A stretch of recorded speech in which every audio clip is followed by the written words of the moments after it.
Hey, Shalom, Israel, Shalom, Shalom. Yahweh Hashem, Yahweh Shabbarakatam. All praise to the Most High, man. We back in here for another Torah class. Most High willing, y'all been in the spirit this week, man.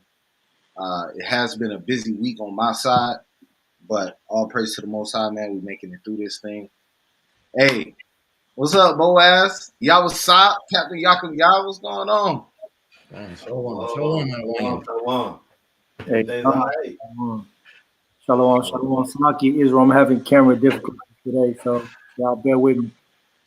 Yeah, Khan, I'm turning my camera off as well because my internet it moves quicker when the camera is off. But all praise, man. We're gonna hit y'all with some shout outs real quick. I'm gonna let Officer Boaz do that, and then after that, man, we're gonna hit y'all with this Torah portion, and then we're gonna get into the second part of the lesson. The Torah portion shouldn't be too long today. As always, if y'all have any questions, go ahead and start thinking of those now from Genesis chapter 5 and 6. Go ahead and think of those now. Start putting them in the chat. If you read the chapter, we'll go into those concepts. And Khan. Go ahead, you got it, King. All right, so starting off with shout outs. With the first that's always in the building, early or on time, Sister Joan Gilchrist, Shalom, sis. Shalom to the Sister Alicia Thompson. Shalom to Adawan Yahweh, Shalom Adawan. Shalom to the brother Nadia Yab. Shalom to Mr. Batista. Shalom, King. Shalom to Sister Chakma. Shalom. Let's see here. Shalom to the Sister Carla Taylor. Shalom, sis. Shalom to the Sister Azaniah by Israel. Shalom to the Sister Abaya, the humble. Shalom, sis. I gotta do this. I gotta be a stickler, right? Go ahead. I don't know why brothers say chakma. It's kokma. It's kokma? It's kokma. Okay. Because there's no ch sound in the Hebrew. But I'm done, brother. Go ahead. I'm done, brother. Go ahead. Okay, brother. This brother speaking Yiddish on the class. Go ahead, man. You got kokma. Shalom to kokma. What about world without end? Oh yeah, Shalom the world without end. I ain't even see him. Slakia. Shalom without end. Oh, there go the Officer Banyamian in here. Shalom. Hey, the mighty Binyami and Shalom, King. Right? Shalom, King. Hey, Shalom, Sister Abaya. and Sister Azanaya, man. Kind. I got both of them. I know you did. I had to shout them out too, man. Oh, okay. Yeah. Yeah. Special love from the captain. You know what I'm saying? Yeah, Oh, yeah, man. We got a lot of love for Israel. You know what I'm saying? We got a lot of love for Israel. This brother here, and how you get the emoji jump to Pablo? Y'all better stop, man. So, anybody else that's coming on the class that might be behind? Oh, there go to brother Kodash, Shalom and Kodash. Hey, Shalom. Anybody else that's coming in that might be a little bit behind, you know what I'm saying? We're going to give a hearty shalom to y'all as well. And we hope you enjoy the class. Khan, something that Brother Boaz brought out last week, or Brother Boaz brought out on a private call we had. But the reason we have this class, we're going to reiterate this to Israel. The reason we have this class is so brothers can study and read together with the congregation in real time. So if y'all have questions, if y'all have comments, if y'all have things that y'all saw and y'all want to bring out, right? Bring that out, man. That's what this class is for. This is not supposed to be like the pastor in the pulpit and you can't say nothing. All right. So all praise to the Most High, man. We're gonna get right into it. Hey, Shalom, Captain Shaquat as well. All right. So we're gonna get right into it. Let's hit Genesis chapter 5. This is the book of Genesis, chapter 5 and verse 1. It reads, "This is the book of the generations of Adam. In the day that God created man, in the likeness of God made he him, male and female created he them, and blessed them, and called their name Adam, in the day when they were created." So this is what we go to prove that Adam in Genesis chapter 1 through 3 represents more than a singular person. Because the scripture says male and female created he them and blessed them and called their name Adam, plural. So multiple people were called Adam. Right? Come on. Okay. "And Adam lived 130 years and begot a son in his own likeness after his image, and called his name Seth. And the days of Adam after he had begotten Seth were 800 years, and he begot sons and daughters. And all the days that Adam lived were 930 years, and he died." Right. So what we're going to see here is we're getting into the first genealogy in the Bible. Now, it's easy to read past these genealogies, but the importance of reading them is that you're going to see a clear line that the Most High is chosen and the Most High is dealing with. Right. And we go to 2nd Ezra all the time, chapter 6, and we read how many people came from Adam, but a certain people was given an inheritance and a certain people was given a covenant. And we're going to see a little bit of that covenant later on in chapter 6. All right, go ahead. Okay. "And Seth lived 105 years and begot Enos. And Seth lived after he begot Enos 807 years and begot sons and daughters. And all the days of Seth were 912 years, and he died. And Enos lived 90 years and begot Cainan. And Enos lived after he begot Cainan 815 years and begot sons and daughters. And all the days of Enos were 905 years, and he died. And Cainan lived 70 years and begot Mahalalel. And Cainan lived after he begot Mahalalel 840 years and begot sons and daughters. And all the days of Cainan were 910 years, and he died. And Mahalalel lived 65 years and begot Jared. And Mahalalel lived after he begot Jared 830 years and begot sons and daughters. And all the days of Mahalalel were 895 years, and he died. And Jared lived 162 years, and he begot Enoch. And Jared lived after he begot Enoch 800 years and begot sons and daughters. And all the days of Jared were 962 years, and he died. And Enoch lived 65 years and begot Methuselah. And Enoch walked with God after he begot Methuselah 300 years and begot sons and daughters. And all the days of Enoch were 365 years. And Enoch walked with God, and he was not, for God took him. All right. So I want to stop right there real quick. So very interesting. As we read through this genealogy, there's a formula, right? And Seth begat so and so, and he lived this many years, and then he had sons and daughters, and he died.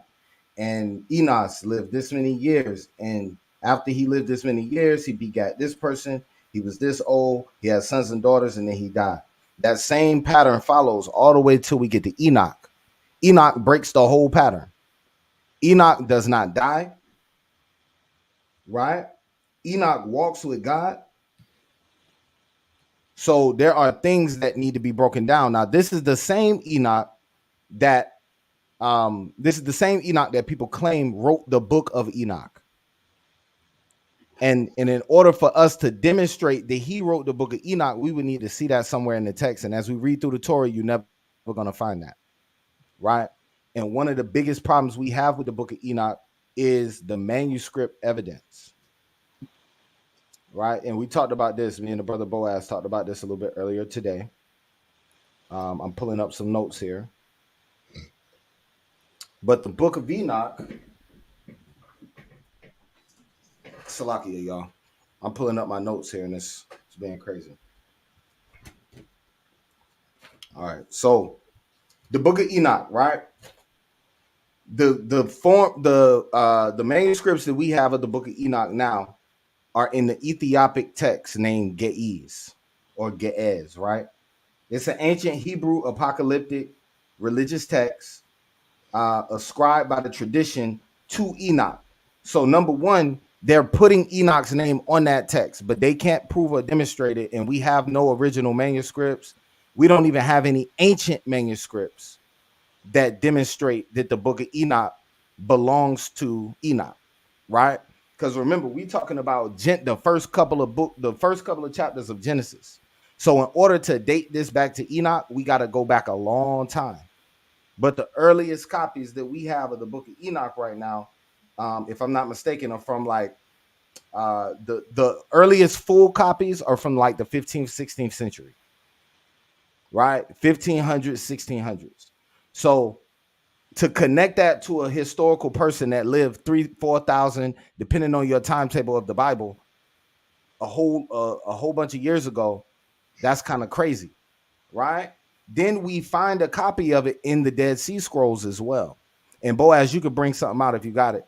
But we also find a copy of the book of Enoch in the Dead Sea Scrolls, right? And let me show you this. It says various Aramaic fragments found in the Dead Sea Scrolls, as well as Koine Greek and Latin fragments, are proof that the book of Enoch was known by Jews and early Near Eastern Christians.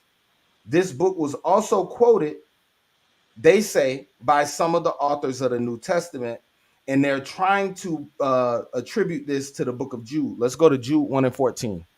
Khan, I got it. Khan, go ahead. Chapter 1 and verse 14. And Enoch also, the seventh from Adam, prophesied of these, saying. So this the same Enoch, because he's the seventh from Adam. Come on. Saying, behold, the Lord cometh with 10,000s of his saints to execute judgment upon all, and to convince all that are ungodly among them of all their ungodly deeds, which they have ungodly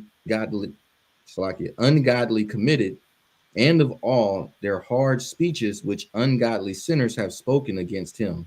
All right, so they're attributing this to something that Enoch said in the book of Jude, but that does not dictate that he wrote it.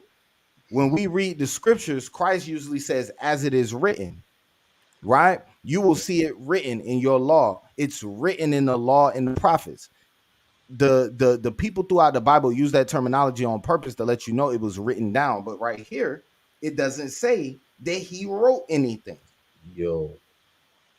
Right? Go ahead. Yo. I just caught on to that. That was that's solid. Jude did not say as it was written in the book of Enoch, like it do elsewhere. Because I mean, Paul said it. You see what I'm saying? A lot of other prophets said it, especially in the New Testament. When they're quoting anything from the Old Testament, they normally say as it is written. Written as it was said, or something of that aspect. That's right. That's right. So to me, this would be a poor choice of a proof text to say that the book of Enoch can be attributed to the same book that we see today. Right now, we're gonna hit one more point on this, and then we're gonna move on. Check this out. And Boaz brought this out earlier. All praise to the Most High.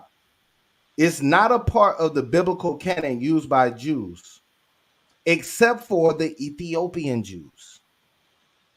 While the Ethiopian Orthodox Church and the Eritrean Orthodox Church consider the book of Enoch as canonical, no other Christian group throughout history regarded it as canonical or inspired. So why is that important? We can go back and look at the earliest groupings of biblical books, right? When we look at the King James Bible of 1611, the Protestant church didn't adopt the book of Enoch. The Catholic Church didn't adopt the book of Enoch. The Greek, the churches in Asia, they weren't found with the book of Enoch. It was only the Ethiopic churches and the Eritrean churches, right? And these are Christians who have broken off from mainstream early followers of Hamashiach Yahushua, right? But they went off into Christianity. And those people, they was the ones reading the book of Enoch. So throughout history, Israelites and people who called themselves Israelites was not reading the book of Enoch. You got to demonstrate that. Right. So that's our reasoning on why the book of Enoch is not a document that we would go to. But if anybody has a question, we are definitely welcoming that question, and we'll go into it a little bit more. Let's go back to Genesis 5. This is the book of Genesis 5 and verse 25. And Methuselah lived 187 years and begot Lamech. And Methuselah lived after he begot Lamech 782 years and begot sons and daughters. And all the days of Methuselah were 969 years, and he died. And Lamech lived 182 years and begot a son, and he called his name Noah, saying, This same shall comfort us concerning our work and toil of our hands, because of the ground which the Lord hath cursed. And Lamech lived after he begot Noah 595 years and begot sons and daughters. And all the days of Lamech were 777 years, and he died. And Noah was 500 years old, and Noah begot Shem, Ham, and Japheth. All praises. All right. So now as we get into chapter 6, you're going to see the story slow down a little bit. So remember, we was talking about pace. The pace of a story, it could be speeding through time. Like we speeding through hundreds of years real fast in a couple of verses. And then now chapter 6 is going to slow down into the lifetime of one man. Right? Let's go ahead. This book of Genesis chapter 6 and 1. And it came to pass, when men began to multiply on the face of the earth, and daughters were born unto them, the sons of God saw the daughters of men, that they were fair, and they took them wives of all which they chose.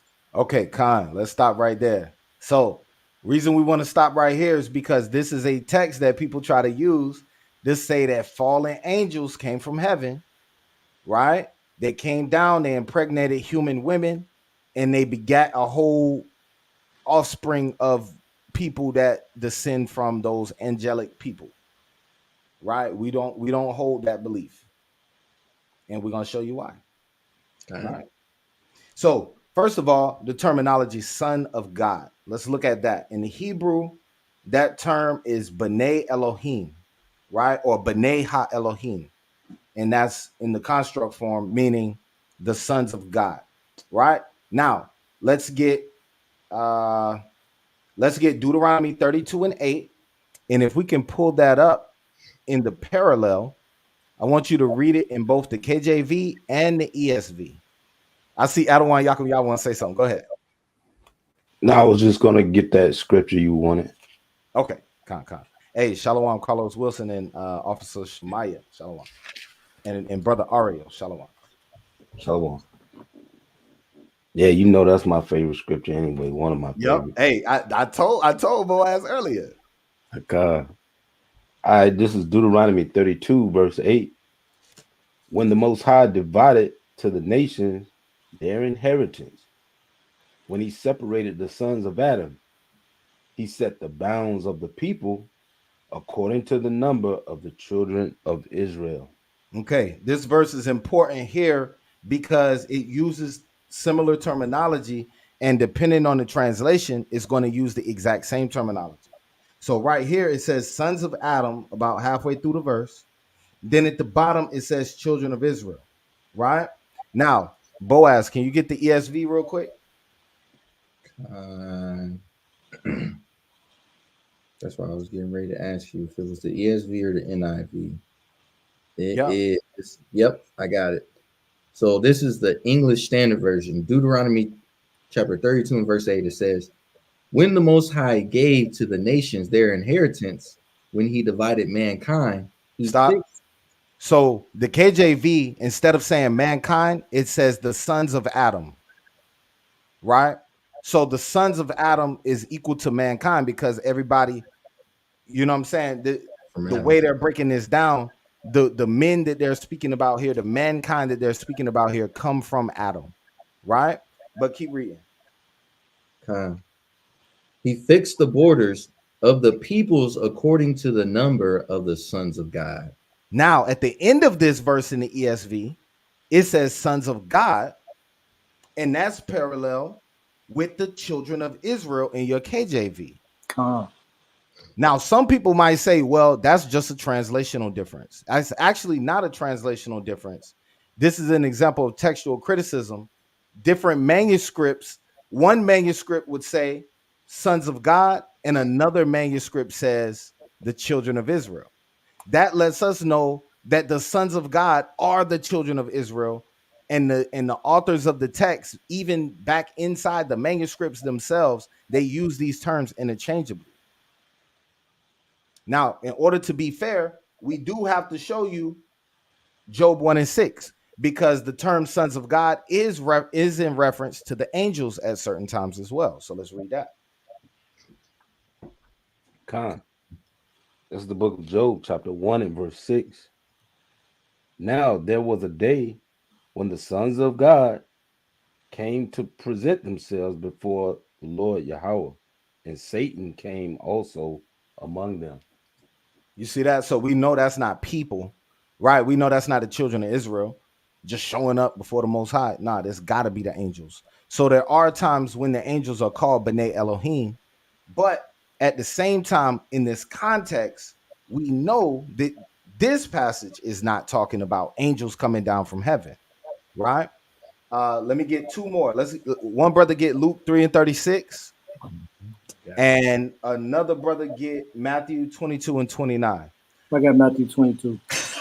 Yep. I got all praise. You want Luke first? Yeah, get that Luke first. And I'm gonna answer Carlos' question because that was a good question. I'm gonna jump. Can I start at 23 real quick? Yeah. All right. So this is the book of Luke, chapter 3 and verse 23. And it says, and Yahushua himself began to be about 30 years of age, being as was supposed the son of Joseph, which was the son of Heli. So this is going into, it starts off with the genealogy of Hamashiach, you know what I'm saying? And it's going down this genealogy. But that's right. Verse 36, it says, which was the son of Canaan, which was the son of Arphaxad, which was the son of Sem, which was the son of Noah, which was the son of Lamech, which was the son. Real quick. Notice we reading the same genealogy we just went through. All right, go ahead. Which was the son of Methuselah, which was the son of Enoch, which was the son of Jared, which was the son of Mahaliel, which was the son of Canaan, which was the son of Enos, which was the son of Seth, which was the son of Adam, which was the son of God. That's a cut. There's a cut. Salaki. That's a cut. That's a cut right there. That- I'm telling you. Go ahead. Salaki. That's true. Just like Captain Yahweh just said, I was getting ready to say the same thing. That's When right. you actually look up the word Adam in the Hebrew, it simply means man.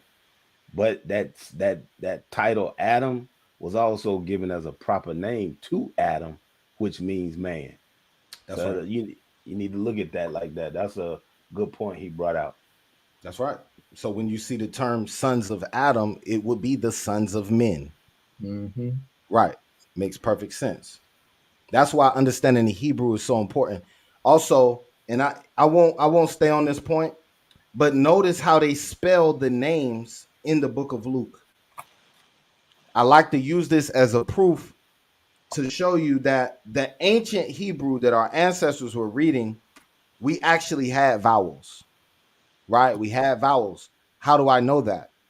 If I'm going to transliterate a name from one language into Greek, I'm going to represent that word the way it sounds in the Greek. Right? Using Greek letters, I'm going to represent that word the way it sounds. Well, notice that these names do not only have A-class vowels. These names have U-class vowels, I-class vowels, E-class vowels. Right? Just something to think about. And then I'm gonna let the brother Yawasop go ahead and get that Matthew 22. Okay, Khan. The book of Matthew, chapter 22 and verse 25. Now there were with us 7 brethren, and the first, when he had married a wife, deceased, and, having no issue, left his wife unto his brother. Likewise the second also, and the third unto the 7th. And last of all the woman died also. Therefore, in the resurrection, whose wife shall she be of the 7th? And they all had her. Now they're asking Hamashiach Yahushua a question, and notice how he answers this. Go ahead. Khan. And they all Verse 29. 29. Khan. Yahushua answered and said unto them, Ye do err, not knowing the scriptures, nor the power of God. For in the resurrection they neither marry, nor are given in marriage, but are angels of God in heaven. Hold up. Read that last part one more time. But are as. Salakia, but are as angels of God in heaven. Salakia. You see that? So this is showing us that the angels don't do that. The stuff you talking about doing, the angels don't do that. Now, this passage is deeper than it is. So don't think this means that nobody having children in the kingdom. Right? This passage is deeper. It's got more context. But we're using this to show you that the angels is not having sex with nobody. Because they wasn't created for that. They would. When did the Most High show me a scripture where the Most High went to an angel and said, be fruitful and multiply? Right. Who did he say that to? He said that to the animals. He said that to the creatures, and then he said that to Adam. Mm-hmm. So we got to use our mind here. Angels have not been commanded to do that. It's not possible for an angel in our perspective, in our breakdown, in our understanding where we at right now. It's not possible for an angel to go against the will of the Most High. Let me get Isaiah 55:11. Okay. This is the book of Isaiah, chapter 55 and verse 11. So shall my word be that goeth forth out of my mouth. It shall not return unto me void, but it shall accomplish that which I please, and it shall prosper in the thing whereto I sent it. You see that? So when the Most High sit there and say, you're going to be an angel, you're going to serve me, and you're going to do exactly what I want you to say, it would really make the Most High weak if that angel is able to not do that. Because now you're weakening his strength. Like, so you basically saying that the Most High could just be in heaven one day, all the angels could just stand up against him and overthrow him. Like, bro, come on. We got to think about what we're saying. The Most High created everything in general, and he created the angels to be around him, and he's holy, holy, holy. So that means nothing can be around him that's not holy. So the angels can only listen and obey. Right? Exactly, Banyamia. That's exactly why we're bringing that out. Now, I do want to touch on the brother Carlos question too. So he said, but Israel didn't exist pre-flood. Correct. Israel did not exist pre-flood. What we're looking at here is we're looking at the sons of God, meaning those people who came from that chosen seed line of Seth, Enos, Jared, Methuselah, all of these cat, all the way down the line till we get to Noah. And we're going to see some very particular language that the Most High uses with Noah and uses with that bloodline that he doesn't use with nobody else in the scriptures. Right? And I'm not gonna bring that out now. We're gonna hit it when we get back into chapter 6. Salakia. Khan, go ahead. Real quick, just as a recap. So we remember this from the last class. The ending of Genesis 4, just like what Adawan is speaking about, when you read verse 26, it says, "And Seth, and to Seth, to him also there was born a son, and he called his name Enos. Then began men to call upon the name of the Lord." That's right. So in that process, the reason why you got this specific line going from Seth all the way down, because then they begin to call on the name of Lord again. Because before that, you know what I'm saying, you had the situation with Cain and Abel and everything like that. Right. That's an excellent point right there. Right. And so one thing that I like to highlight is when we're looking at Seth's descendancy, all the good stuff that happened is happening through his bloodline. Right? Mhm. Let's look at it. Okay, during the time of Seth, that's when men started to call upon the name of the Lord. That's what he just brought out.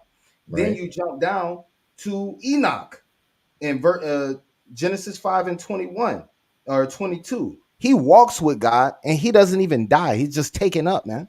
Right. A chariot just comes swoop this man up like Elijah or something.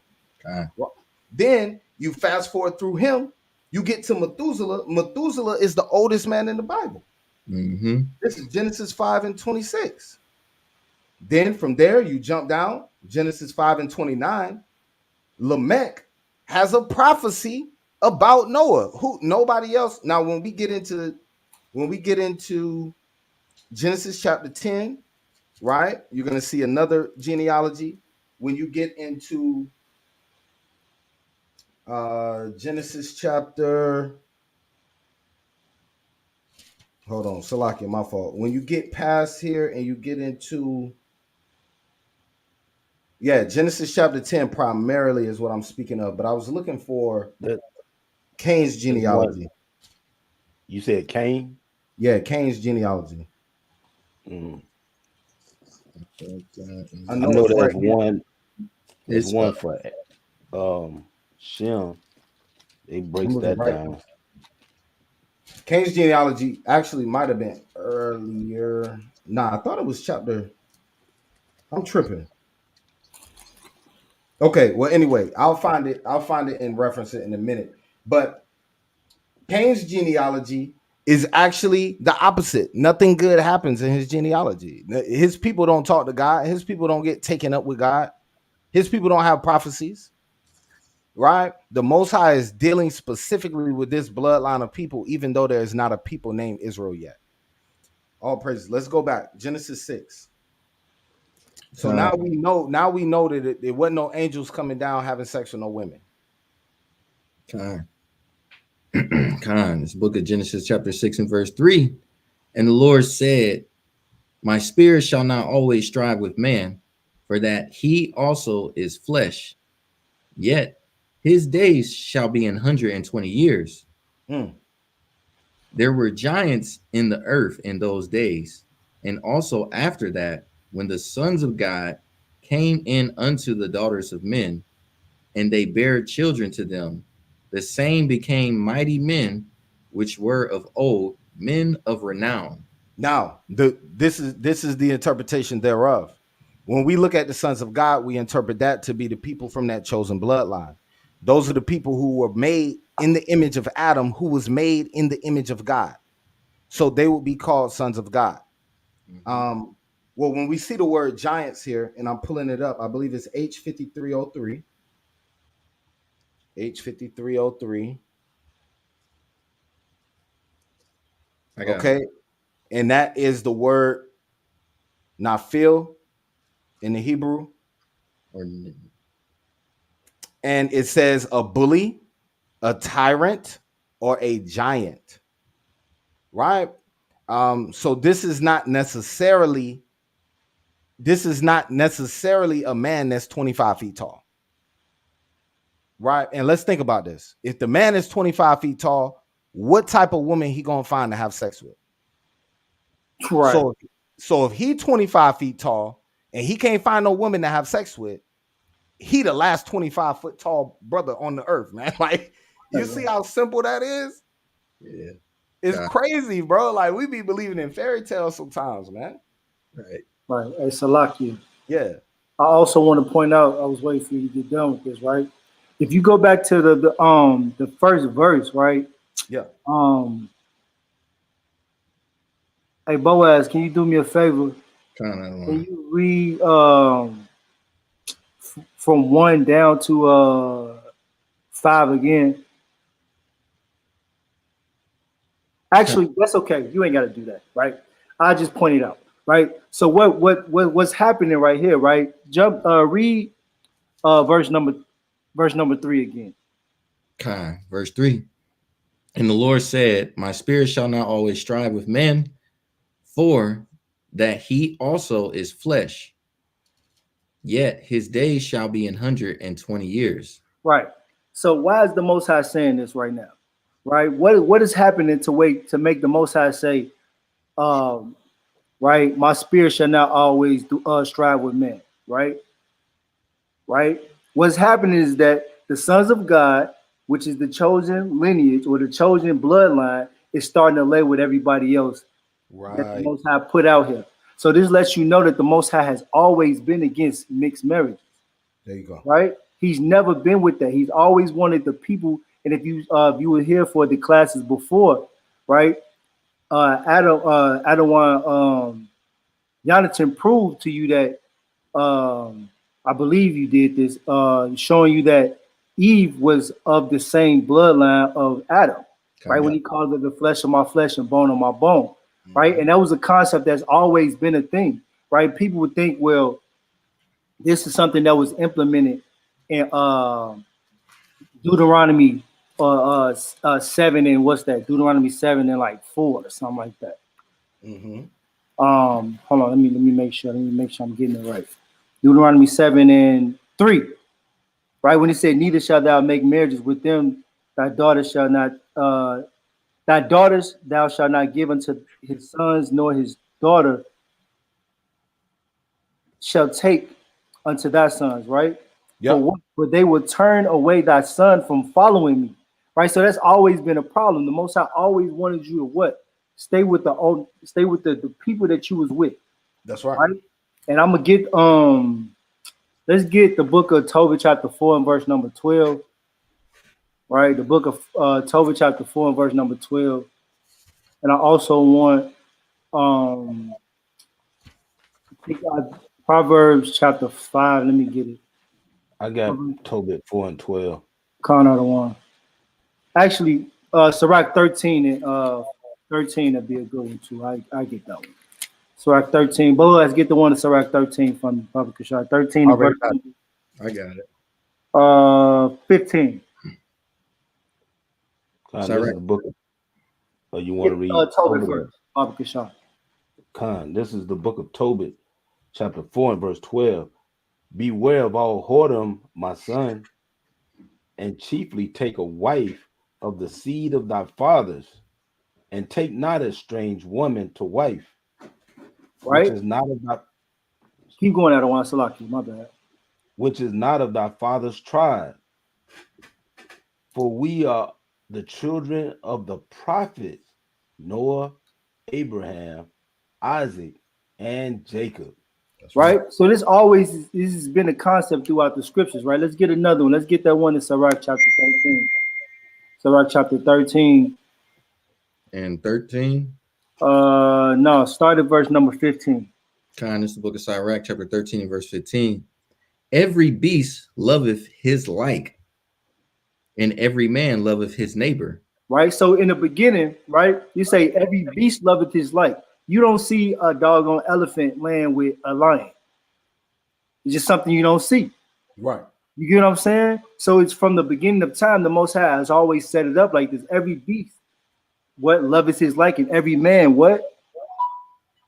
And every man loveth his neighbor. And every man loveth his neighbor. You go into Leviticus 19 and 17, and you see that the neighbors, the people of your own tribe, the people that you know that of your bloodline. Read. Kind. Shalakia. All flesh consorteth according to kind, and a man will cleave to his like. And a man will cleave unto his like. And that's right. What was supposed to be going on right here in the back of back in this time, right? Because the Most High always had a chosen bloodline, no matter what. Right? Let's get the book of. Actually, I want to prove that this was also something that was done back in these times. I'm gonna get the book of Salakia, recall that precept. They didn't put it in the chat. The last one was Sirach 13 and 15 down to 16. Khan, right?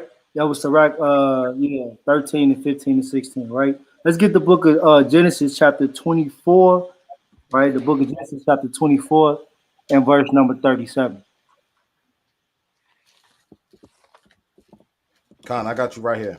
Khan, I don't want. Book of Genesis 24 and verse 37. And my master made me swear, saying, thou shalt not take a wife to my son of the daughter of the Canaanites, right, in whose land I dwell, but thou shalt go into my father's house and to my kindred and take a wife unto my son. Right. And that was always supposed to be a thing with the chosen bloodline. Everybody, like it said in Sirach, everybody was supposed to be with their own people. Right? All the animals lay with the animals that they of their like. Right? And what was the point of all this? Right? Let's get this. I believe I want this 1 Kings chapter 11 and verse 1. 1 Kings chapter 11 and verse number 1. This is 1 Kings chapter 11 and verse 1. Right. But King Solomon loved many strange women, together with the daughter of Pharaoh, women of the Moabites, Ammonites, Edomites, Zidonians, and Hittites, of the nations concerning which Yahweh said unto the children of Israel, ye shall not go in to them, neither shall they come in unto you. For surely they would turn away your heart after their gods. Solomon clave unto these in love. Right. So that goes to show why the Most High didn't want people mixing. He didn't want the chosen bloodline mixing with nobody else. Right. And this goes and it's a good thing to point out right here in chapter 6, Genesis chapter 6 and verse number 1 on down to verse number 3. That actually verse number 5, and the Most High start to see the wickedness of the world start to increase because they were mixing, and because the point of the chosen bloodline, the point of Adam was to what? Right, be a light unto everybody else. That's right. Right, I yield. That's right. Hey, that's beautiful. Look, hey, that was a breakdown right there, man. Con, go ahead. What you got, King? Just to add to Adawan Yahweh's point, and Shalom Yahweh Shem Shabbat in Genesis 6 and 5, right, where it says, and it repented Yahweh that he made man, right? There's a distinction between man and the sons of God. You understand? So like Most High is alluding to the point that the men who were not chosen, they were the ones that were wicked, and it repented the Most High that he even made them. And I yield on that. Hey, Khan, that's right.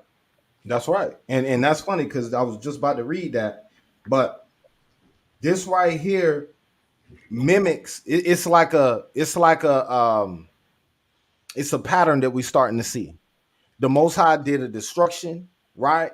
Then he allowed men to repopulate the earth. Mhm. And look what he said. He said, and the Most High saw that wickedness of man was great in the earth, and that every imagination of the thoughts of his heart was only evil continually. Right? So even after the Most High did that destruction, it was still evil on the earth. Right. People were still evil. But Mm-hmm. the Most High said, you know what? I'm not going to destroy him. I'm not going to destroy him again like I did the first time, man. This time I'm going to do something different. Right? And it So says, and hold on, I want to hit this. I want to hit verse 6 real quick. I'm going to let you get in there. It you got says, it. and it repented the Lord that he made man on the earth, and it grieved him at his heart. Now, does the Lord need to repent in the way that we need to, meaning that he did something wrong? That's Right. not what it's talking about. That word right there is H5162. Right? Let me pull that up. H5162.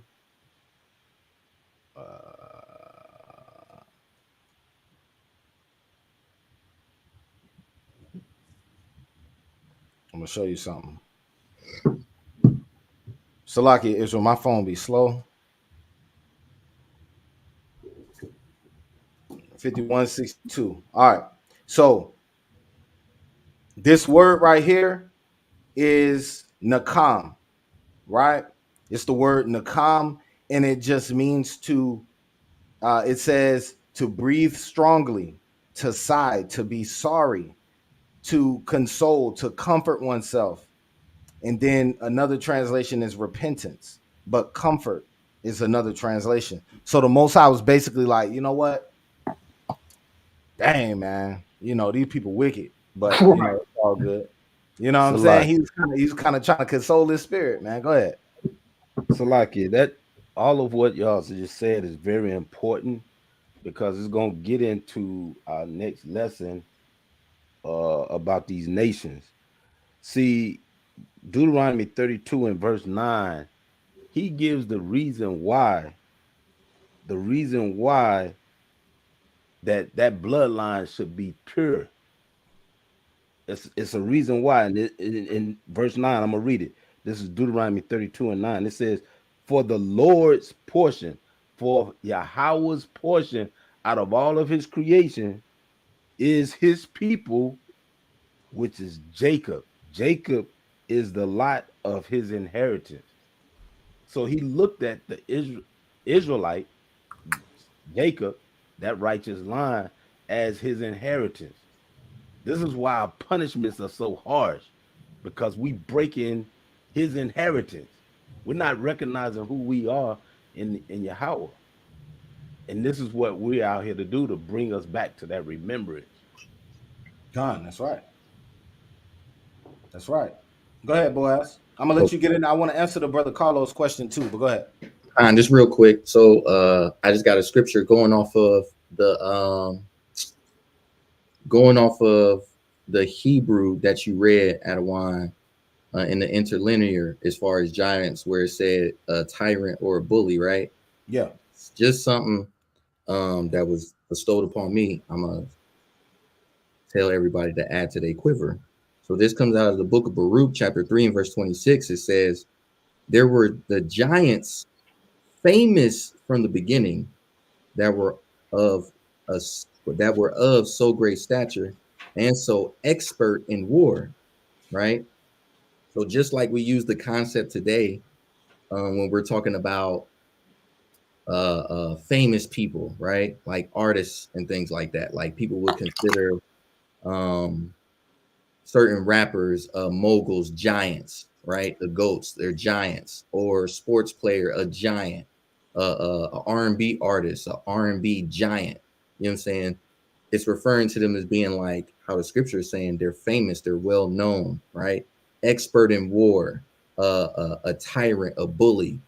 You know what I'm saying? A tyrant or a bully is somebody who, uh, uh, they're skilled at what they're doing, being a bully or a tyrant. Right.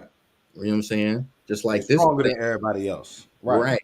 Like this is saying an expert in war. You know what I'm saying? Like a person that know what to do and know how to take down something and conquer. But I yield. Right. Nah, that's a good point. That's a good point. Boom, boom. Okay, Khan. So I do want to hit a point too after that. So we're gonna try. I'm gonna try to stay on course, but we having some good commentary here. So real quick, Carlos. So Carlos asked the question. He said, "Why did Lamech say that he will be avenged 77-fold?" Now remember when I was looking for Cain's genealogy, I couldn't find it because I was looking in the wrong chapter. Go back to Genesis chapter 4. Sure. Yeah. Con. Yep. And when we look at Genesis chapter 4 and verse 16, we read this last week, and Cain's genealogy is very similar to Seth's genealogy. A lot of the names are the same, but you don't see the blessings or you don't see the Most High walking with people. You don't see people prophesying. You don't see Noah coming out of that genealogy, right? I'm going to speed through it real quick. But this is the Lamech that you're talking about. There's two Lamechs. There's one in Seth's genealogy and one in Cain's genealogy. This is Genesis 4 and 16. And Cain went out from the presence of the Lord and dwelt in the land of Nod on the east of Eden. Cain knew his wife, and she conceived and bare Enoch. This is not the same Enoch we was just reading about in chapter 6. Right.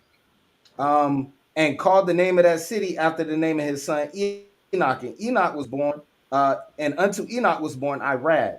And Irad begat Mahujael, and Mahujael begat Methusael, and Methusael begat Lamech. It's another Lamech, right? A lot of these names are parallel. And Lamech took him two wives, and the name of one was Adah, and the name of the other Zillah. And Adah bare Jabal. He was the father of such as dwell in tents, and of such as have cattle. And his brother's name was Jabal.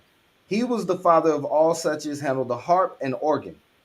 And Zillah, she also bare Tubal Cain, an instructor of every artificer in brass and iron, and the sister of Tubal Cain was Naamah. And Lamech said unto his wives, Adah and Zillah, hear my voice, ye wives of Lamech, hearken unto my speech, for I have slain a man to my wounding, and a young man to my hurt. So Lamech was an evil man. He slayed somebody, and he knew the Lord was going to kill him or punish him for that. And he said, I've slain a man to my wounding, right? My sin is going to bring danger to me. But watch this. If Cain shall be avenged sevenfold, truly Lamech 70 and sevenfold. So basically, he was saying, dang, man, if the Most High was mad at Cain, he's 77 times mad at me, man.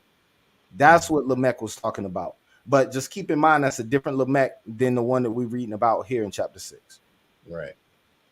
All right. All praises. Also, I want to hit this point because somebody pointed this out. So when the Most High repented, I wouldn't say that he repented so it says when he said he repented that he made man. Boom. Okay. The people he repented making was everybody, because everybody was wicked. And we're gonna read it here in this story.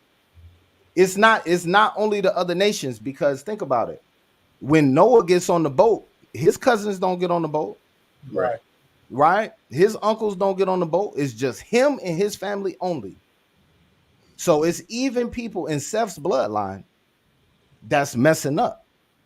Right? And we're gonna see it right here. Let's start at verse 6 and jump and go ahead and start reading down. God, this book of Genesis chapter 6 and verse 6. And it repented the Lord that he had made man on the earth, and it grieved him at his heart. And the Lord said, I will destroy man whom I have created from the face of the earth, both man and beast, and the creeping thing, and the fowls of the air, for it repenteth me that I have made them. So keep in mind, he's also destroying the animals. He's destroying everything. So even the people that, you know what I'm saying, that wasn't really rocking with Noah like that, but they was in the family, killing them too, man. Right? Go ahead. But Noah found grace in the eyes of the Lord. Now, this is important because a lot of our a lot of our Christian brothers and sisters, they like to look at grace as if it only happened in the New Testament. Let me get John 1 and 17. The book of John, chapter 1 and verse number 17. For the law was given by Moses, but grace and truth came by Yahweh Shai Mashiach. You see that? So they take that to say, see, Moses gave you all this, but grace didn't come till Jesus came. That's how they interpret that. But the proper way to interpret that is this: Moses gave you the law, but Christ is showing you the true way of keeping it through grace, right? And we understand that as we continue to read into the New Testament. But right here, this is the first mention of grace in the Bible, and Noah found grace with the Most High God. This is the first mention of grace, and the Hebrew word there is Ka'an or Cain, right? Depending on the dialect you're saying it in. But Ka'an or Cain, and that's the word grace. All right, come on, let's keep going. Khan. These are the generations of Noah. Noah was a just man and perfect in his generations, and Noah walked with God. And Noah begot. Hey, notice that Enoch walked with God and Noah walked with God. Right? Let's keep going. And Enoch was spared from death, and Noah was spared from death. Go ahead. And Noah begot 3 sons, Shem, Ham, and Japheth. The earth also was corrupt before God, and the earth was filled with violence. Come on. And God looked upon the earth, and behold, it was corrupt, for all flesh had corrupted his way upon the earth. And there we go again, all flesh. Come on, verse 13. And God said unto Noah, the end of all flesh is come before me, for the earth is filled with violence through them. And behold, I will destroy them with the earth. Now remember, we was talking about patterns. Somebody get First Maccabees 1 and verse 8, I believe it is. First Maccabees 1 and 8. Start at verse 9. It's the book of First Maccabees, chapter 1 and verse number 8. And his servants bear rule, every one in his place. Talking about Alexander the Great. Come on. And after his death, they all put crowns upon themselves. So did their sons after them many years. And evils were multiplied in the earth. You see that? It's a pattern throughout the scripture. Evils being multiplied. And what we're going to see later on in this class, we're going to jump through the rest of this Genesis chapter 6 because we hit the heavy stuff. We're going to jump through this. But what we're going to see in the rest of this class with the wild man and the deceiver is that whoever is multiplying wickedness throughout the earth, that's a key indicator that that's an important person in the earth, man, according to prophecy. So when we look at who Esau is today, we got to ask ourselves, who is multiplying evils and multiplying wickedness throughout the earth? Right? Let's keep going. So let's finish up Genesis chapter 6 real quick. Verse 14. Make thee an ark of gopher wood. Room shalt thou make in the ark, and shalt pitch it within and without with pitch. And this is the fashion which thou shalt make it of. The length of the ark shall be 300 cubits, the breadth of it 50 cubits, and the height of it 30 cubits. A window shalt thou make to the ark, and in a cubit shalt thou finish it above. And the door of the ark shalt thou set in the side thereof. With lower second and third stories shalt thou make it. And behold, I, even I, do bring a flood of waters upon the earth to destroy all flesh, wherein is the breath of life. From under heaven, and everything that is in the earth shall die. But with thee will I establish my covenant, and thou shalt come into the ark, thou and thy sons, and thy wife, and thy sons' wives with thee. Hey, check this out. This is the first mention of a covenant in the scriptures. And it goes to Noah, and it's going to protect Noah and protect his sons and their wives. And those sons and wives end up not being in the chosen bloodline. Because we know, well, not all of them, because we know the chosen bloodline goes through Seth, right? But the Most High chose to spare Ham and Japheth so that his word and his will can come to pass, man. So we got to understand that sometimes the Most High will spare the other nations and let them live. Like we see these Palestinians getting killed by the hundreds every day.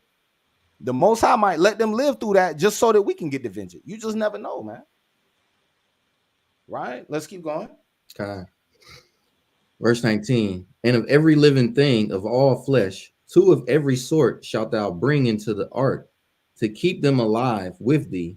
They shall be male and female, of fowls after their kind, and of cattle after their kind, of every creeping thing of the earth after his kind. 2 of every sort shall come unto thee, to keep them alive. Hey, and I want to be spiritual right here. This is resembling the last days when the Most High brings a destruction on this place and starts killing off all the heathen, right? It's going to be certain of the heathen that have to cleave unto us to escape that destruction, right? It's going to be certain of the heathen is going to say, as it says in Isaiah chapter 2, Malachi chapter 4, or Micah chapter 4, but it's going to be certain of the heathen that's going to say, come, let us go up to the house of the Lord, man. So this is parallel. The Most High is and it said the word grace. The Most High found grace with Noah. It saved him from destruction. And through Noah, all these other creatures are going to get saved from destruction as well. Right? Verse 21. Okay. And take thou unto thee of all food that is eaten, and thou shalt gather it to thee, and it shall be for and it shall be for food for thee and for them. Thus did Noah according to all that God commanded him, so did he. Hey, and that's why the Most High was rocking with Noah, man, because he did everything the Most High commanded him to do. All praise to the Most High, the Wadi Yahweh Shah for the reading. So, hey, look, we're going to get into it, man. We're going to get into it. Y'all ready? Y'all go ahead and wake up, man, because we need y'all attention for this one. Yeah. I'm going to let Adawan Yakum Yah give you the introduction, and then we're gonna hop into it. Khan, all praises to the Most High. Great Torah lessons. I hope everybody took their notes. Even I learned some things tonight. That was excellent breakdown and excellent reading. Yes, what we see going on in this world today is very, very important, and it has biblical implications, which are the prophecies being exposed right now. We're living in these last days. Literally, we're living in the last days. And what we want to bring out, which goes along with the Torah lessons, this was good, because you see how the Most High separated the nations, how he chose a bloodline, a seed line. Well, we're going to see that take place, and we're actually witnessing it. We're actually witnessing. We have Yawasop, first officer Yawasop. He had camp with another camp, and I just let him explain what took place on that day. Oh, okay. You getting into it right now? Okay, Khan. So, I mean, yeah, I'm not sure, if people have saw it, the clash between the Palestinians, quote unquote Palestinians up here in Chicago with the Israelites. I so happened to be out there having camp with the Brothers of Watchmen. And things, Ishmael being the wild man that he is, they came up and they had been spitting their brothers a couple weeks straight, about 3 weeks straight. And then this last time, brothers, didn't let them get away with it. And we defended ourselves through the spirit and power of Yahweh Shem El Shai. And like the Adawan said, this is all, you know, is all a part of the prophecy, and you can actually see the Bible coming to life, right, with certain things, right? Um, yeah, the brother Carlos said he wasn't aware. It was pretty big. It was all over the news, actually, all over the world news. And Mm-hmm. you actually could see certain things coming to the prophecy. Let's get the book of Genesis chapter, I believe I want 14. Let me make sure. Yeah, 14 and 12. Yeah, Genesis 14 and verse number 12. Con, it's the book of Genesis, chapter 14 and verse 12. Uh-huh. And they took Lot, Abram's brother's son, who dwelt in Sodom. You in Genesis 14? Con, Genesis 14. You want the Salaki. wild man scripture? Yeah, hold on, that wasn't it. That's Genesis 16. Genesis 16, Salaki. Oh, my fault. It's 16 16, again. 11, and 12. Yeah. Genesis 16 and start at verse number 11. Yeah, Con, this book of Genesis, chapter 16 and verse 11. Start at verse 10. Verse 10. All right. Angel of the Lord said unto her, I will multiply thy seed exceedingly, that it shall not be numbered for multitude. Right. So this is going into the blessing of Ishmael, right? The Ishmaelites, who is the so-called Arab of today, right? A lot of people would call them Muslims, right? Because a lot of them are Muslim, but that is not their nationality. That would be their religion, right? Right. Islam is their religion, right? And the people that partake in that religion are called Muslims, right? So Ishmael would be the people of the so-called Arab nation, right? Read. Con, verse 11. And the angel of the Lord said unto her, Behold, thou art with child, and shalt bear a son, and shalt call his name Ishmael, because the Lord hath heard thy affliction. Uh-huh. And he will be a wild man. He would be a what? And he will be a wild man. Right? And the Ishmaelites would be wild men. And that's what we was out there dealing with that day. Wild men. Right? First of all, you got to be a wild man and just walk up to a group of men and just spit on them. Facts. All right? And then, you know, things got to rolling. And after things, you know, the Spirit of the Lord took over and had brothers laying hands on them and had them fleeing 7 different ways. Right? They start doing other wild man stuff, like throwing stuff at us, throwing explosives at us, throwing M80s. I think an M80 would be, I don't know, they used to consider it like a 4th stick of dynamite. Yo. Right? The M80, Slacky out of wine. Go ahead. I'm correct. And I'm going to Google this right now. The M80 is powerful enough. Unlike the small little firecrackers you can hold in your hand at the bottom and they pop, you can't hold those because you will lose something. Like that stuff comes with warnings. I bought fireworks before and they said like messing with like any firecracker for real. But an M80, those things is powerful, man, for real. Right. Like you said, like a 4th stick of dynamite. Right. Right. So, you know, they were doing all type of wild stuff, you know what I'm saying, as it is in their spirit, right? To do. Right? They were throwing full cans and things got a little crazy, and that's hence why we had the Unity Camp this past Saturday, this past Shabbat. And yeah, man, so we like the Adawan said, we see a lot of the prophecy coming to pass, and it shows you if you occupy yourself in the scripture, you know what I'm saying, you read daily and you study, you begin to understand and see these things come to fruition. Yeah, I yield on that, Adawan. Salakia.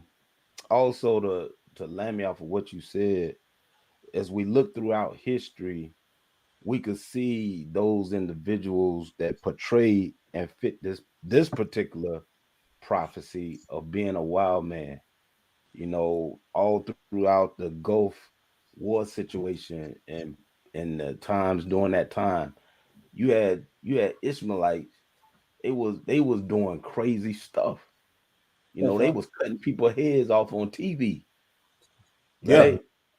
Yeah. They was getting in planes, flying it into buildings.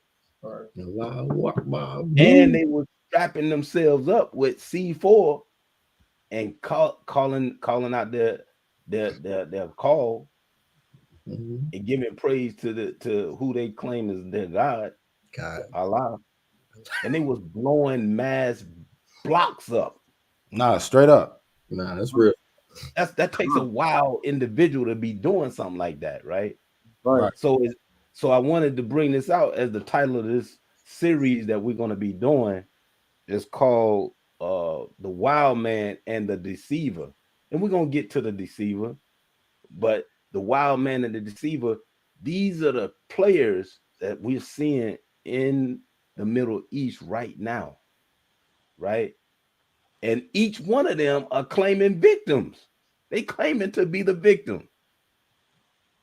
But this is the Most High's word, and he's bringing it out, and he's showing you right here in the scriptures. So I yield. Go ahead.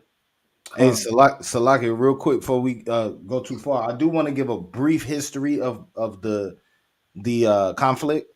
Mm-hmm. Very, very brief history of the conflict, right? So after we got kicked out of the land in 70 AD, somebody get Luke 21 and 20, 21 and 21, right? Brought this out at camp. I got it. This is the book of Luke, chapter 21 and verse 21. Then let them which are in Judea flee into the mountains, and let them which are in the midst of it depart out, and let not them that are in the countries enter thereinto. Right. So this is Hamashiach Yahushua saying, when that time comes and you see armies compassed around Jerusalem, these are the things you should do. Come on. Verse 22. For these be the days of vengeance, that all things which are written may be fulfilled. Come on, keep going. We're going down to 24. But woe unto them that are with child, and to them that give suck in those days. For there shall be great distress in the land, and wrath upon this people.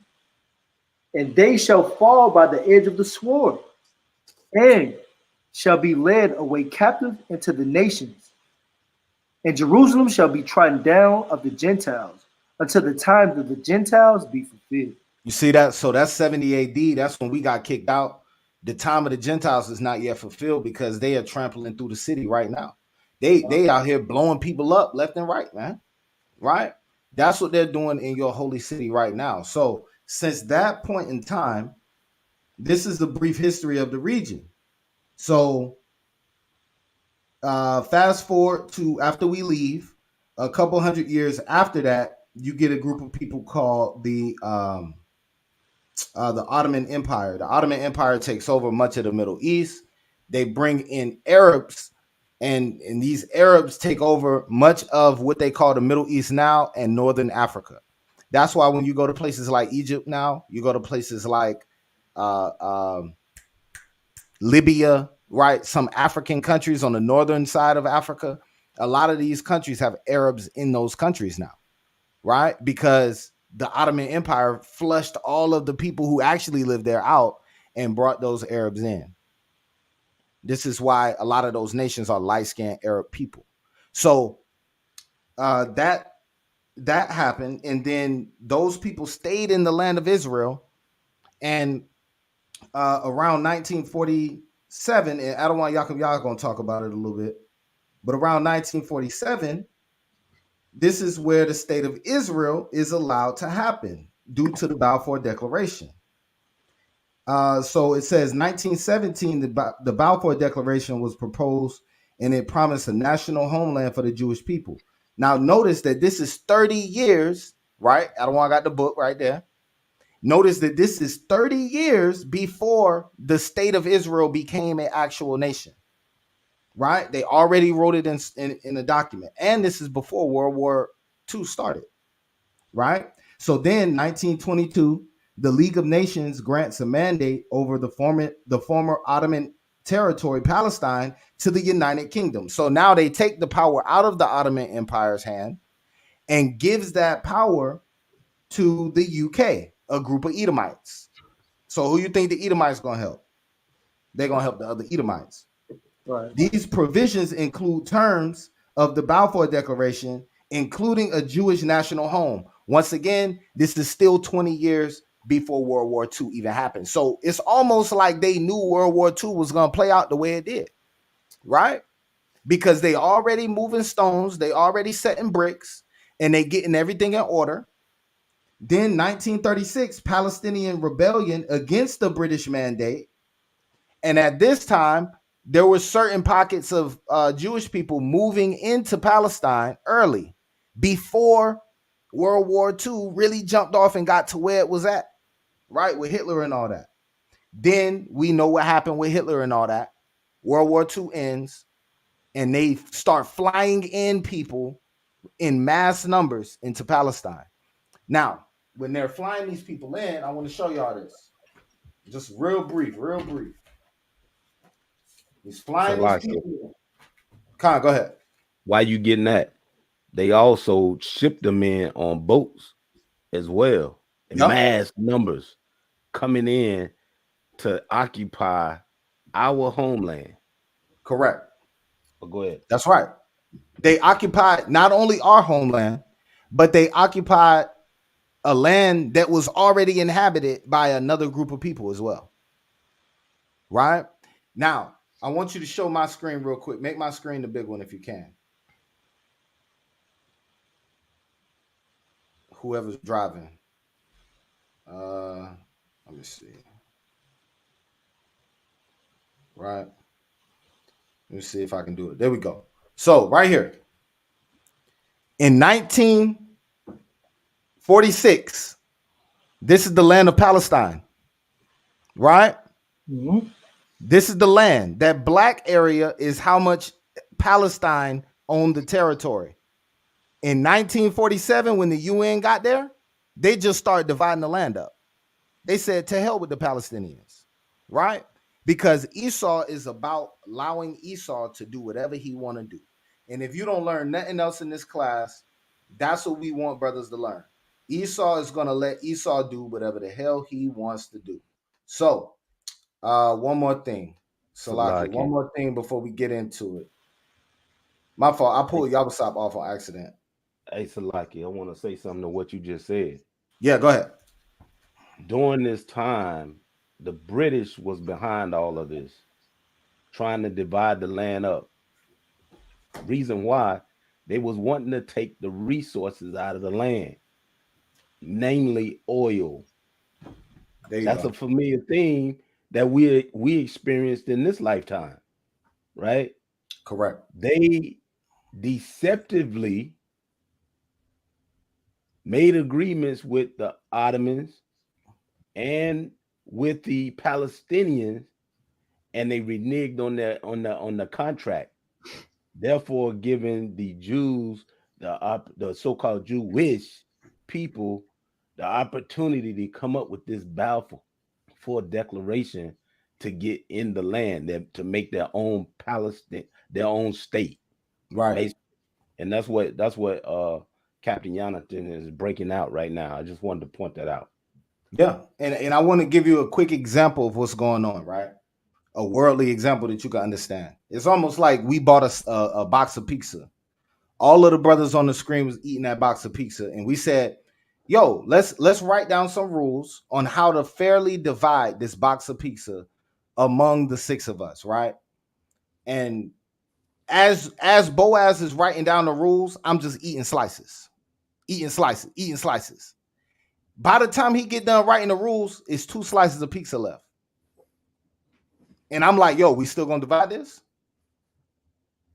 He like, yo, you done ate the whole pizza. What you talking about? Right? That's what's going on. They came into the land, they bombarded their way into the land through the UN and through the UK. And they said, yo, we gonna come in here and divide this land. And them people ain't had no say so. And then after they said they was going to divide the land, they just start moving in and taking over the land. Now, what is this called in historical terms? This is called settler colonialism.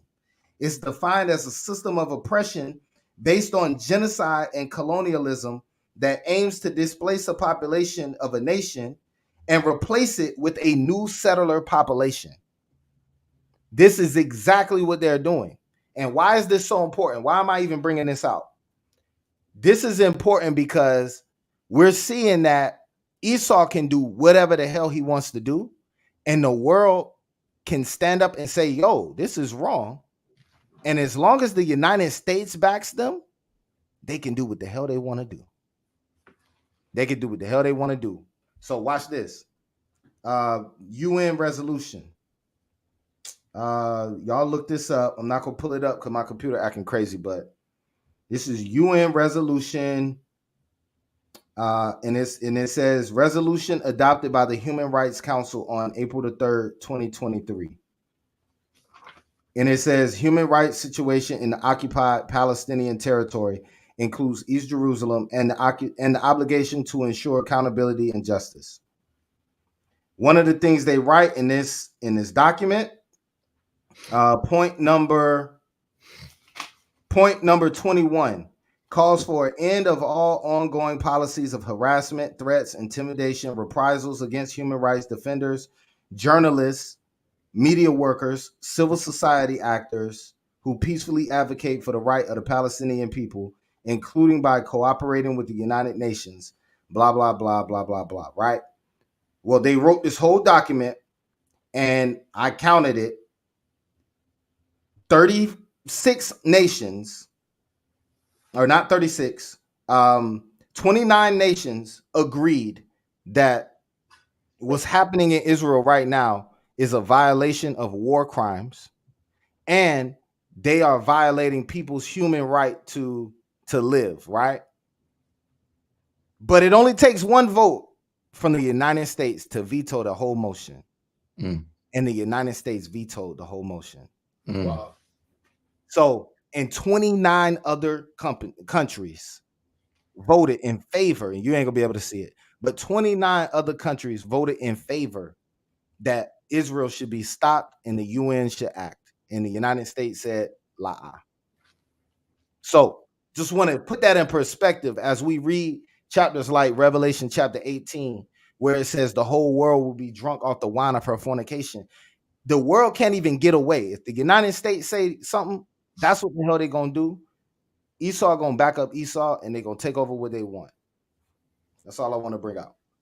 Salaki. Go ahead. Who said Salaki? You got it, Ryan. Go ahead. No, go ahead.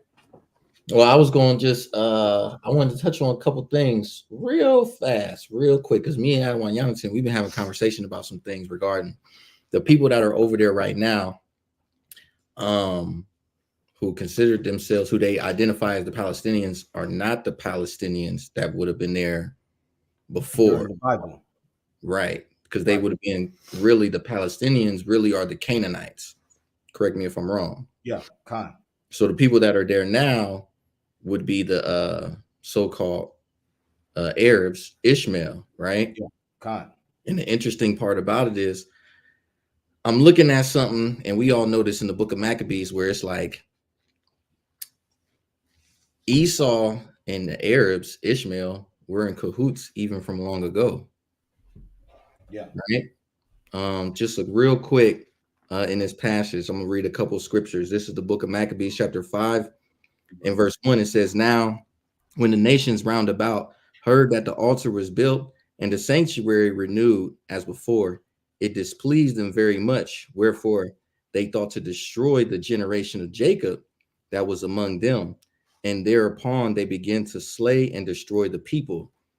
So this would have been going into the, as far as talking about the sanctuary being reestablished, if I'm correct. Kind of one. Yep. Right. So now verse 3, it says, "Then Judas fought against the children of Esau in Idumea at Arabatine, because they besieged Israel, and he gave them a great overthrow and abated their rage and took their spoils." So now we're getting the idea of like who they're dealing with and who they're fighting. The people who had a problem with them reestablishing the sanctuary, right? That's right. I'm going to jump down to verse 38. It says, "So Judas sent men to espy the host, who brought him word saying, all the heathen that be round about us are assembled unto them, even a very great host." So there was somebody who was in cahoots with them, and they said they're even a very great host. It says he have also hired the Arabians to help them, and they have pitched their tents beyond the brook, ready to come and fight against thee. Upon this, Judas went to meet them. Right. So it's showing us that these guys, they've been over here, they've been like this from way before. And now the interesting part about it is now there's a problem in the land with them that it talks about in Matthew 24:7, where it says, for nation shall rise against nation, kingdom, and there shall be famines and pestilence and earthquakes in diverse places. These same people that was in cahoots together, where it's like, we gonna do something for y'all do something for us. Now y'all at odds with each other, and this was prophesied in the Bible from a long time ago. That's right. That's right. You got it, that wine. Con. That was a good breakdown. Also, we see another precept to accentuate what you just said. Psalms 83, where all the nations came against Israel, and they conspired to get us out of the land, and now they dividing up the spoil. This is where the Balfour Declaration, and this is where the deception came in through Esau, right? That's right. Job 9:24. Somebody read that.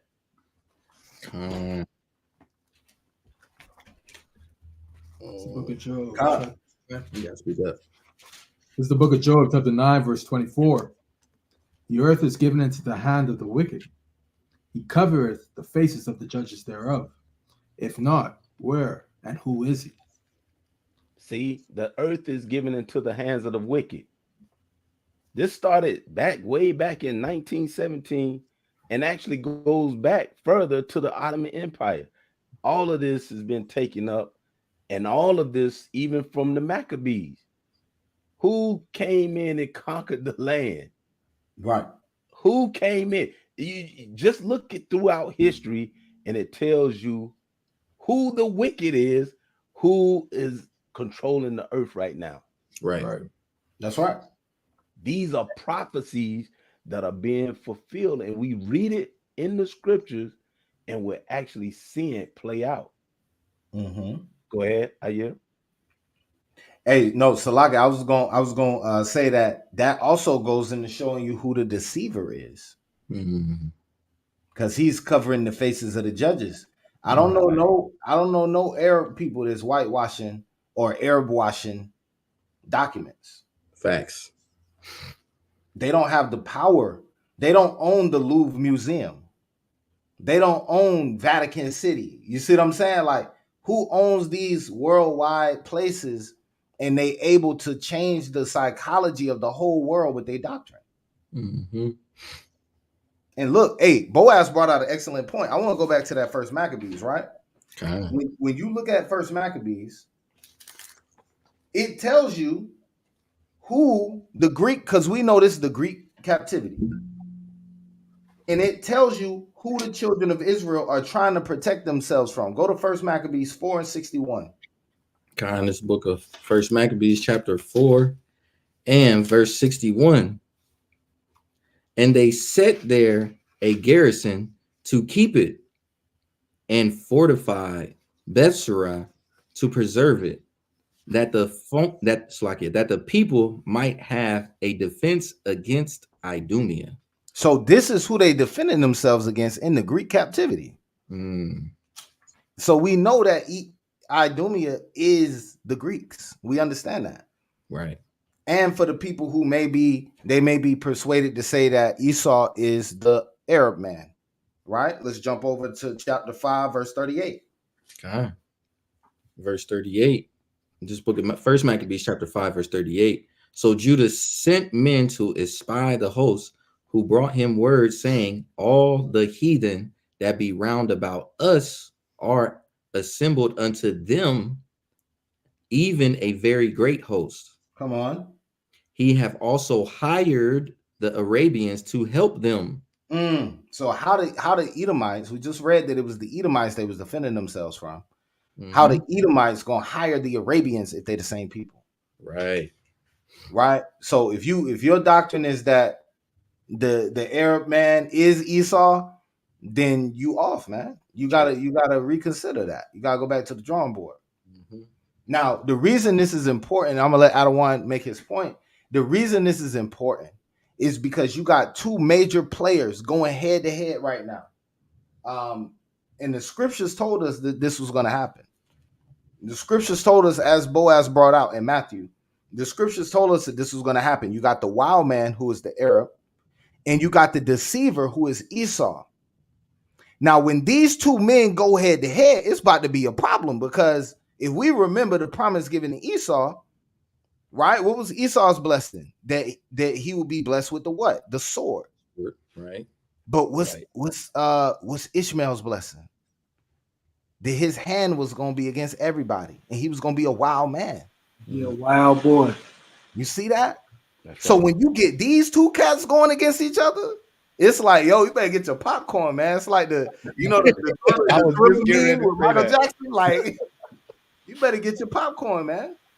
God. But you I was- also better be repenting too, because that's showing us that the Most High is not playing around, and the clock has sped up just a little bit. The clock has sped up for all y'all who thought that the Israelites were just making this stuff up. The clock has really sped up, man. That's right. Hey, y'all was up. Tell them, did they come back when y'all had that unity camp? Did they come back and mess with y'all again? La. They came back. They sent a few people, right? And they seen how many brothers was out there. They was like, yeah, nah, we'll wait. Yeah, they hit the about face, man. That's what we They call it in want the that military. smoke. We They call didn't that want a that about smoke. face in the military, man. Nah, they got Right. Now, At the end, there was a few that came out trying to taunt, right? But they taunt from a distance. They wouldn't even dare to come up on the mighty men. They drove past in a car on the other side of the street. There was some on bikes too. Oh yeah, they don't count either. Yeah, you show up on a bike, you really ain't ready. Right. Yeah. You know what I mean? So, but yeah, hey, all praise to the Most High, man. Adawan, you got something else you want to bring out on that point? Khan, now that we getting into the deceiver, we know who the wild man is. Let's get an understanding of who the deceiver is. We know it. We know the deceiver is Esau, right? Mm-hmm. We know that. He's the wicked. He's in control of everything.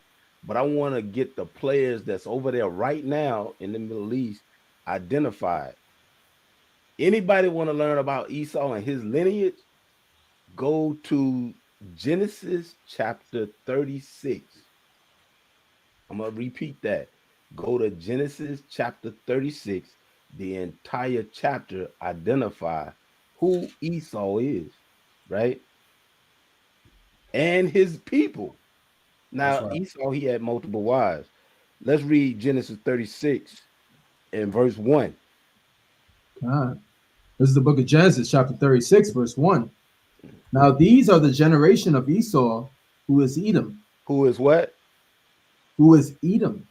This is Edom, the father of the Edomites. Go to verse 8. Verse 8. Thus dwelled Esau in Mount Seir. Esau is Edom. Esau is Edom.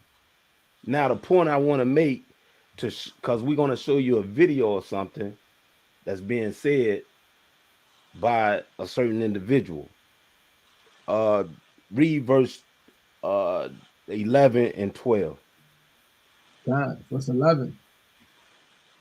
And the sons of Eliphaz were Teman, Omar, Zepho, and Gatam, and Kenez.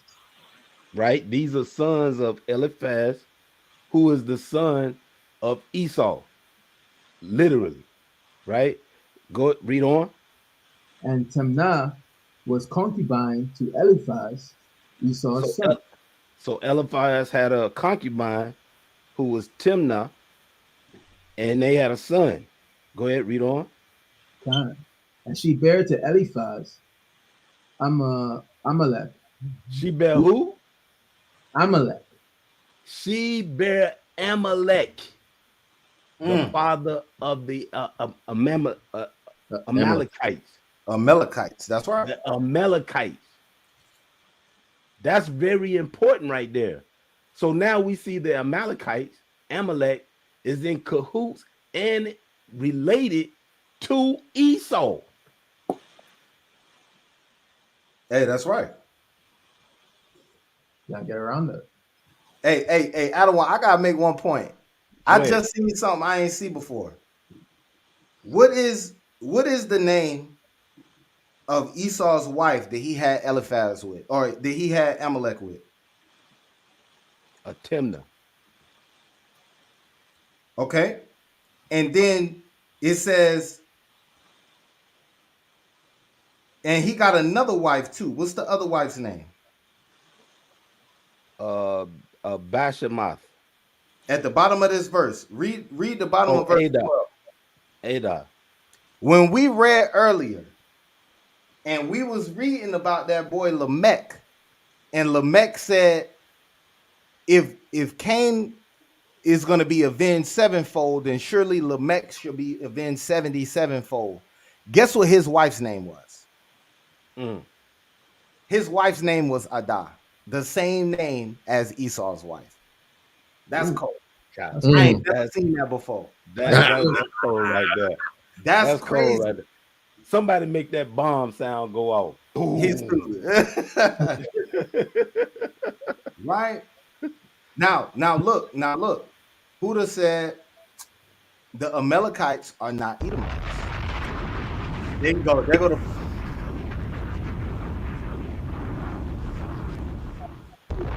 Well, we gotta deal with this. So Yehuda said the Amalekites are not Edomites. Boaz, can you read that passage one more time? Hold on, which one? Genesis 36 and verse 12. Okay. And Timnah was concubine to Eliphaz, Esau's son, and she bare to Eliphaz Amalek. So Amalek is a grandson of Esau. How you gonna get away from that? I don't understand. So help us out, brother, because we just want to understand where you're coming from. You said Amalek, son of Esau, and the Amalekite nation are two different people. Oh, I see what he's saying. So, okay. So who are the Amalekite people if they're not the people of Amalek? And you have to demonstrate that. And while you pull that up, let me get Deuteronomy 25, man, because we ain't hit this one before, but we're gonna hit it now. You want 25? Give me 25 and 19. It's the book of Deuteronomy, chapter 25, verse 19. Therefore it shall be, when the Lord thy God have given thee rest from all thine enemies round about in the land, which the Lord thy God giveth thee for an inheritance to possess it, that thou shalt vote out the remembrance of Amalek from under heaven, thou shalt not forget it. Shall blot out.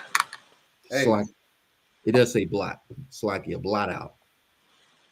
Okay. So the Most High has continual war in his heart against the people of Amalek, right? So this right here is a prophecy that gotta come to pass, right? And we're gonna understand how that plays in as Adawan leads into this next video that he's gonna show the people.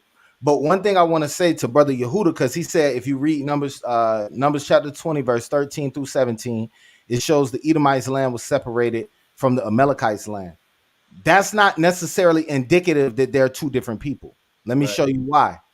The children of Israel and the Judah was separate from the half tribe of Manasseh.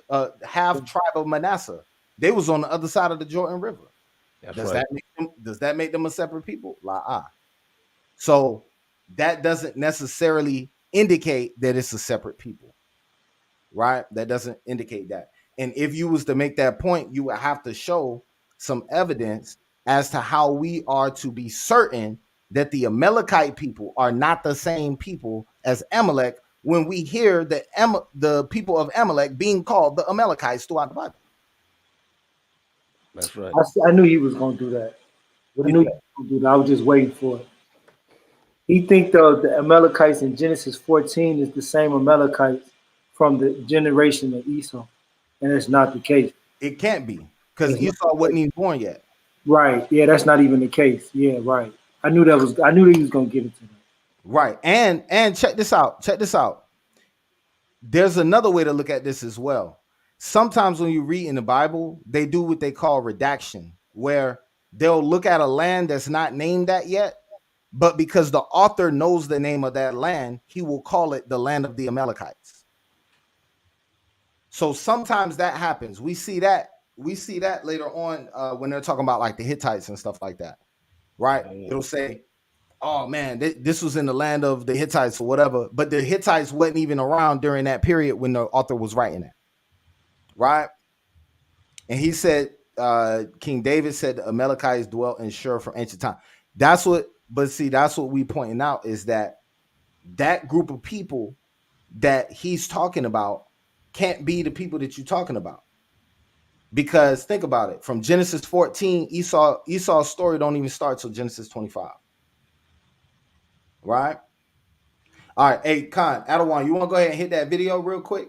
Hit that video, and then we can get into it. Khan. Judah should bring it up.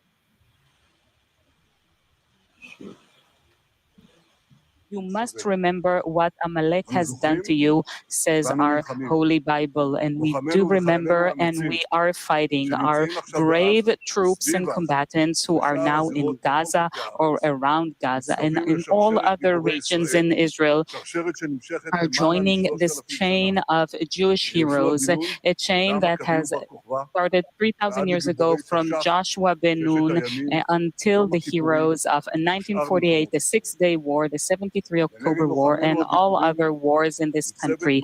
Our hero troops, they have one supreme main goal: to completely defeat the murderous enemy and to guarantee our existence in this country. We've always said, never again.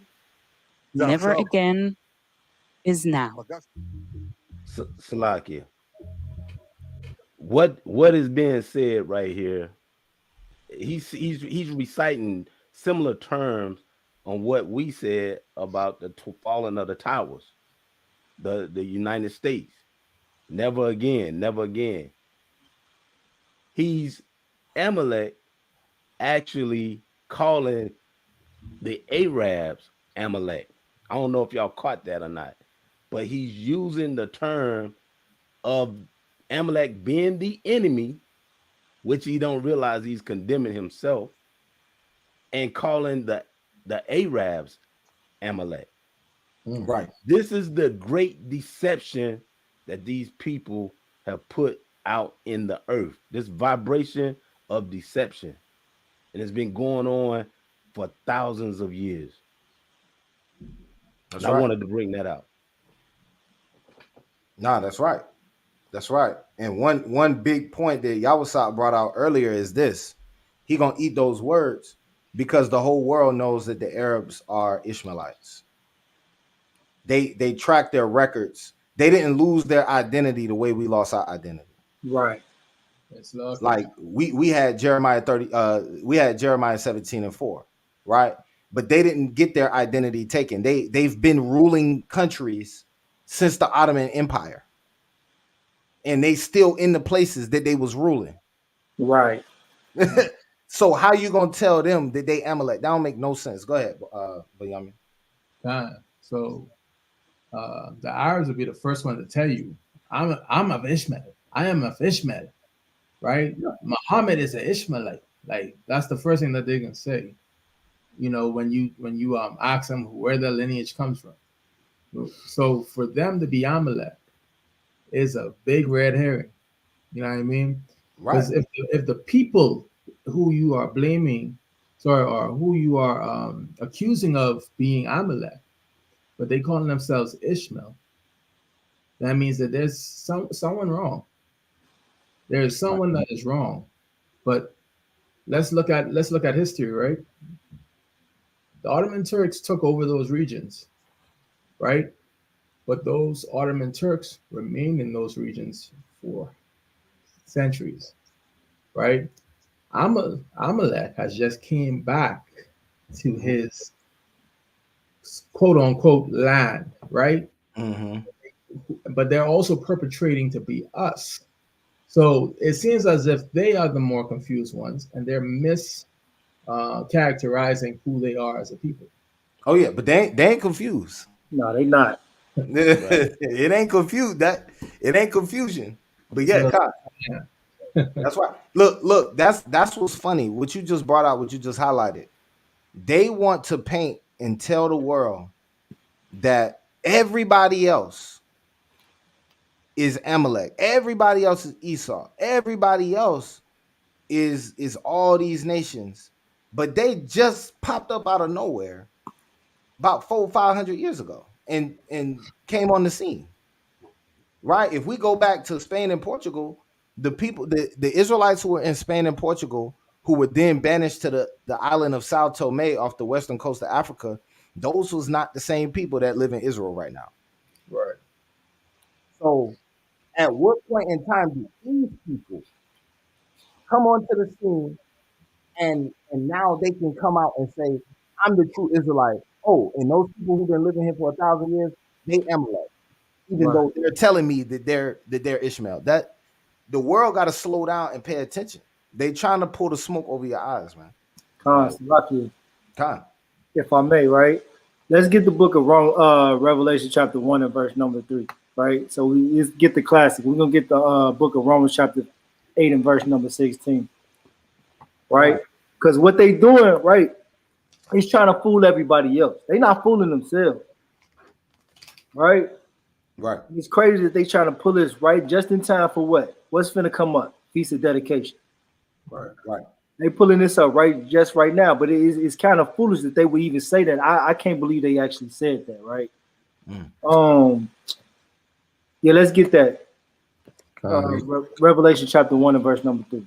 Oh, you got it. God, this is the book of Revelation, chapter 1, verse 3. Uh-huh.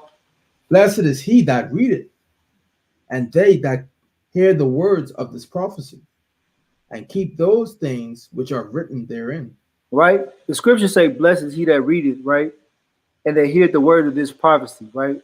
And keep those things that are written therein, right? Blessed are you that read it. Blessed is the Israelite man, right? Because you can read these things. You can see what's going on. You occupy with the prophecy. You keeping the law, statutes, commandments, and the Most High reveals the secrets, what to those that are his children, his prophets, right? So you can see that. You can read the spirit of each one of these people. That's why when I was going into the Ishmael behavior, right, I could tell what Ishmael behavior is, right, because I see the scriptures say they would be a wild man, right? Let's get that in Romans chapter 8 and verse number 16. This is the book of Romans chapter 8 verse 16. Right, because this thing is all spiritual, right? This is spiritual warfare going on, right? I know we see the carnal, the fight, right, and people being blown up and things like that, but this is spiritual warfare on the back in the back room somewhere, right? Read. The spirit itself beareth witness with our spirit that we are the children of God. Right. So just like the spirit bear witness, right, that we the children of God, the spirit also has to bear witness, right, through the scriptures and through much learning, through much studying, right, who each nation is in this Bible, right? Because the Most High is going to tell you everybody, and he's going to explain how everybody acts. All you have to do is go in here and read it. You get what I'm saying? So just look at like Adawan Jonathan brought out a point early today while we was on the phone. It's not even a fight. Right. This is not a fight that's happening. These people it's an onslaught. It looked like the doggone New York football Jets going against the doggone Mighty Mites of your hometown. Right. You get what I'm saying? Right. What you say? They literally out there shooting fish in the barrel, right? They set up barricades to keep the people in and then drop bombs on, right? What type of people does this type of thing? What people do this, right? What people are known for this type of thing? You, as you read the scriptures, you would know, right? Let's get that. We brought it out earlier. You mind if we go back and get it again? Yeah, Khan, go ahead. I believe I want Deuteronomy. Yeah, Deuteronomy 25 Yup. and 25 and 17. 17. Okay. Con. Let's look at Deuteronomy chapter 25, verse 17. Uh-huh. Remember what Amalek did unto thee by the way, when ye were come forth out of Egypt, how he met thee by the way, and smote the hindmost of thee, even all that were feeble behind thee. When thou Right. So it say, remember what Amalek did, right? Amalek smote the weakest people in your battle. I mean, not the battle, the weakest people of your people. Right? He didn't come around the front, right, to fight the mighty man one-on-one. right, He kind of went around the back where the children and the old ladies and the old men was at, the women was at. Right? And when you think about what Amalek is over there doing, they bombing hospitals, they killing out their children. It's a bunch of, and if you actually watch, we've been in these protests, and the main issue that these Ishmaelites have are the children that's being murdered. Right. Right? These hospitals, these daycare, these schools that are being bombed. Right? So you have to sit there and ask yourself, like, what people would do this type of thing? The same people that's always done this type of thing. Right? That's right. It's a spirit. They moving in the spirit. They're moving in the spirit, right? And you have to read to be able to identify these things, right? So Amalek are these type of people, right? That do these things. You keep reading down, Baba Kashar. Hey, Khan. Hey, after you make that point, I want to address what he just said, because he leading right into your point when you went to Deuteronomy 25 and he don't see it yet. Exactly. Go ahead. Verse 19. Therefore it shall be, when Yahweh thy power hath given thee rest from all thine enemies round about, in the land which Yahweh thy power giveth thee for an inheritance to possess it, that thou shalt blot out the remembrance of Amalek from under heaven. Thou shalt not forget it. Right? So the Most High is always going to remember what they did, right? We were supposed to destroy them, right? And that's actually going into, right, that 1 Samuel 15 and 7. Right? And also, after this, after you make your point, I want to go into Esther 2, the book of Esther, chapter 3. Well, go ahead. Hey, that's right. That's right, because that's another beautiful way of proving that. Check this out. So he said, and Boaz sent it to me as I look, Boaz, I got 19 fingers in the scriptures, man. But look at this. So the brother said he took us to 1 Samuel 15 and 7. And he said, and Saul smote the Amalekites from Havilah until thou comest to Shur, that is over against Egypt. He also said, the Amalekites always live from Shur to Havilah. That ain't the territory of Edom. Now, I don't even have to do no search. It's right here. You look in your Bible map. Edom borders Egypt. Right here at the bottom part, right below Judah, and it wraps around till you get to Moab and Ammon. Cut. So I don't understand what we talk about. And check this out. When we go to 1 Samuel chapter 15, that's the absolute worst place to go to prove that these are not Edomites. Why would you go to 1 Samuel? That's the absolute worst place. The whole context of this story is that the Most High commanded them to kill the Amalekites, and Saul didn't do it. That's right. That's the whole context. Let's read it. Right. This 1 Samuel chapter 15 and verse 1. Samuel also said to Saul, the Lord sent me to anoint thee to be king over his people, over Israel. Now therefore hearken unto the voice of the words of the Lord. Thus saith the Lord of hosts, I remember that which Amalek did to Israel, paralleling with Yahusop just read in Deuteronomy chapter 25. Right. So then by the time we jump down to verse 7, the conversation is over with. So, brother, you fell on your own sword with that one. It's okay. It really is okay, brother. it would be very difficult to prove that this is not the same Amalek when the Lord quoted a verse talking about Amalek. Let's move on, man. Let's move on. Go Right. ahead. Right. Let's go to Esther chapter 3. Right. And actually, you might as well. Yeah, I guess you might as well read verse 8 too. Let's just gonna get it out the way, right? Mhm. 1 Samuel 15:8. It's the book of 1 Samuel, chapter 15, verse 8. And he took Agag, the king of the Amalekites, alive and utterly destroyed all the people with the edge of the sword. Right. Okay, Khan. So let's jump back over to to Esther chapter 3, right? In verse we're gonna go to verse number 1. It kind of messed up my setup because he went there, but like you say, he fell on his own. But it's all good. Yeah. Right. So in the book of Esther, right? I could jump right to it. I could skip everything else, right? Haman, right, which is an Agagite, right, which is also of the children of Amalek, right? As you go back to 1 Samuel chapter 15 and verse 8 to prove, right? So, but let's think about the thing that let's read this. We're gonna see who this spirit kind of resonates with. Who can we point to today and see who kind of lives by this spirit, right? Let's jump down to verse number 3. It's the book of Esther, chapter 3, verse 3. Then the king's servants,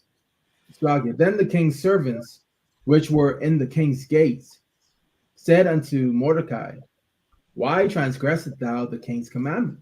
Right. So the king's commandment was they were supposed to bow down to Haman when he comes around. He was second in command, right, under the king. Right. Read. God. Verse 4. Now it came to pass when they spake daily unto him, and he hearkened not unto them, that they told Haman to see whether Mordecai's matter would stand, for he had told them that he was a Jew. So Mordecai, like, man, I'm a Jew. I ain't bowing down to those stinking Amalekite. What I look like? I only bow down to the most. You get what I'm saying? So keep going real quick, Baba Kashai. Read verse 5. Verse 5. And when Haman saw that Mordecai bowed not, nor did him reverence, then was Haman full of wrath. Right? So he was full of wrath. He was angry, right? Read verse number 6. And he thought scorn to lay hands on Mordecai alone, for they had shewed him the people of Mordecai.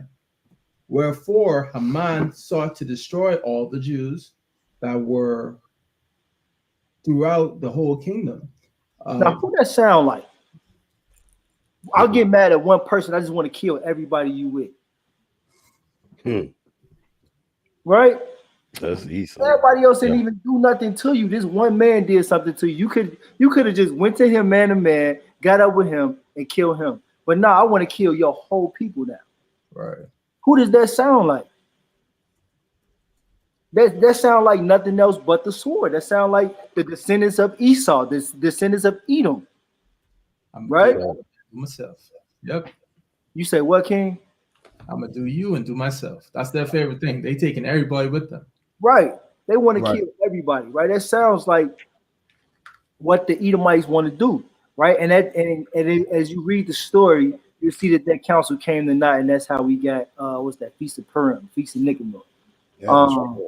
So I have one more point, Baba Kashai. I don't want. Then I'm gonna leave you. No, you good. Let's go to the book of Obadiah, right? The book of Obadiah, chapter. Well, it's only one chapter. I think I want number 8. I think I want verse number 8.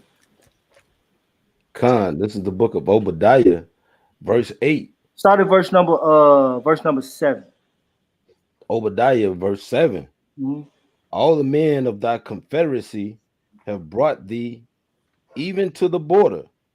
The men that were at peace with thee have deceived thee and prevailed against thee. They that eat thy bread have laid a wound under thee. Right? So it's going into matter of fact, you gotta read that last part. Last part. There is none understanding in him. There is none understanding in him, right? So all the people, right, who was with Esau when it came down to coming to in a confederacy against us, right, they're slowly starting to turn on him, right? That's why you get these constant wars with Amalek, right? You see Moab starting to turn his way, starting to look at him crazy, right? All these different nations are starting to look at the so-called white man, the Edomites, right, and the Amalekites, right, and they started to turn against him, right? So what it say? Read down to verse number 8. Verse 8. Shall I not in that day, saith Yahweh Lord, even destroy the wise men out of Edom? Right? It say the Most High is going to destroy the wise men out of Edom. Because you got to be a doggone fool to try to tell a person who's known who they are since the beginning of time and tell them that they not them people. They didn't lose their heritage like Adawan and Jonathan brought out earlier. Moab know that they Moab. Right. Ishmael know that they Ishmael. Elam know that they Elam, bro. That's right. But here you are trying to propagate, right? That okay, these because they know as we've seen in recent news that what the biggest threat to the Israeli government or the Israeli country is what? The young black men in America. So now they just trying to say anything, right? They trying to do anything to get the attention off of what we doing. Right, but it's actually foolish because Ishmael not going for that. You called us what? They proudly say that they Ishmael. They not going for that. Right, I yield. I've been going kind of long. Salaki. Hey, no, you made an excellent point, and I'm calling for this. The country that calls itself Israel better be on the hate group list by the time the sun come up. Fact. Because the same terminology and the same rhetoric they using is the reason we on the hate group list. That's right. That shows you the hypocrisy of this nation, man. That's right. Stand behind it. They'll go against the whole damn world, the whole United Nations. They'll go against everybody they want to just to stand with Israel and send them hundreds of billions of dollars, by the way, That's every right. year, while they send you nothing. But you a hate group, though. That's right. It's madness. See, that's why that's why they say, right? The victors write the history. Because Amalek got the power right now of a lot of the media, a lot of the influential systems in the world. So of course they could say who they are, whoever they want to say they are. But that's just the characteristics of Esau though. Because when Esau came here to the United States and he stole, not the United States, but America, and stole the land from the Indians, they basically took the land by force, subjugated it, and basically sold it back to the Indians. Like low key. Like they gave them parts. They're not even sold them back. They just like gave them parts. You know what? This was yours, but you know what? This mine's now. You can't do nothing about it. One time, this is what Esau does. He pillage, steals, hurts it, and then he uses his power to subject you to his will. So they want you to believe that they're not Amalek. You know what I mean? And that these people over here is Amalek who are actually Ishmaelites. It's just craziness, man. Yeah. And the scriptures also give reason, and again, you can take a look at what's going on in the world and what's happened in the history to prove that Edom, Amalek, all are the same people of the same people group, right? By simply the things that they do. You know, look at verse 10 in Obadiah. It says, For thy violence against thy brother Jacob, shame shall cover thee, and thou shalt be cut off forever. Now, if what they're trying to say, switch the narrative onto other nations, what are they doing right now? They doing exactly what the scriptures are saying. Right. They hated us and put us out, sold us into slavery, brought us over here to this land, our people, right? And when we got here, what happened while we was here? The very thing that we reading about right now in this prophecy. For thy violence against thy brother Jacob, shame shall cover thee, and thou shalt be cut off forever. That's a future prophecy. You're going to be cut off forever. Thus says the Lord.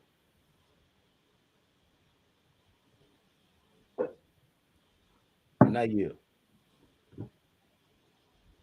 Hey, Salakia, did you freeze or was that me? No, Who, shit. me? I think that was you. Oh, it's you. Yo, I told y'all my internet be bootleg, man. All right. So all praises. Con. Hey, look, the brother's still going. Look, let's do it like this, brother. Let's read it. Slakia, is it me or did he cut himself? He did. That's what I was trying to say. But go ahead. I'm just making sure I ain't tripping because I'm like, bro, you really just did that, like, to yourself. Hey, right. Look, this is what he's not seeing, right? So he's trying to say that the land of Shur, it says in between the land of Shur and the land of Egypt. A simple Google search will show you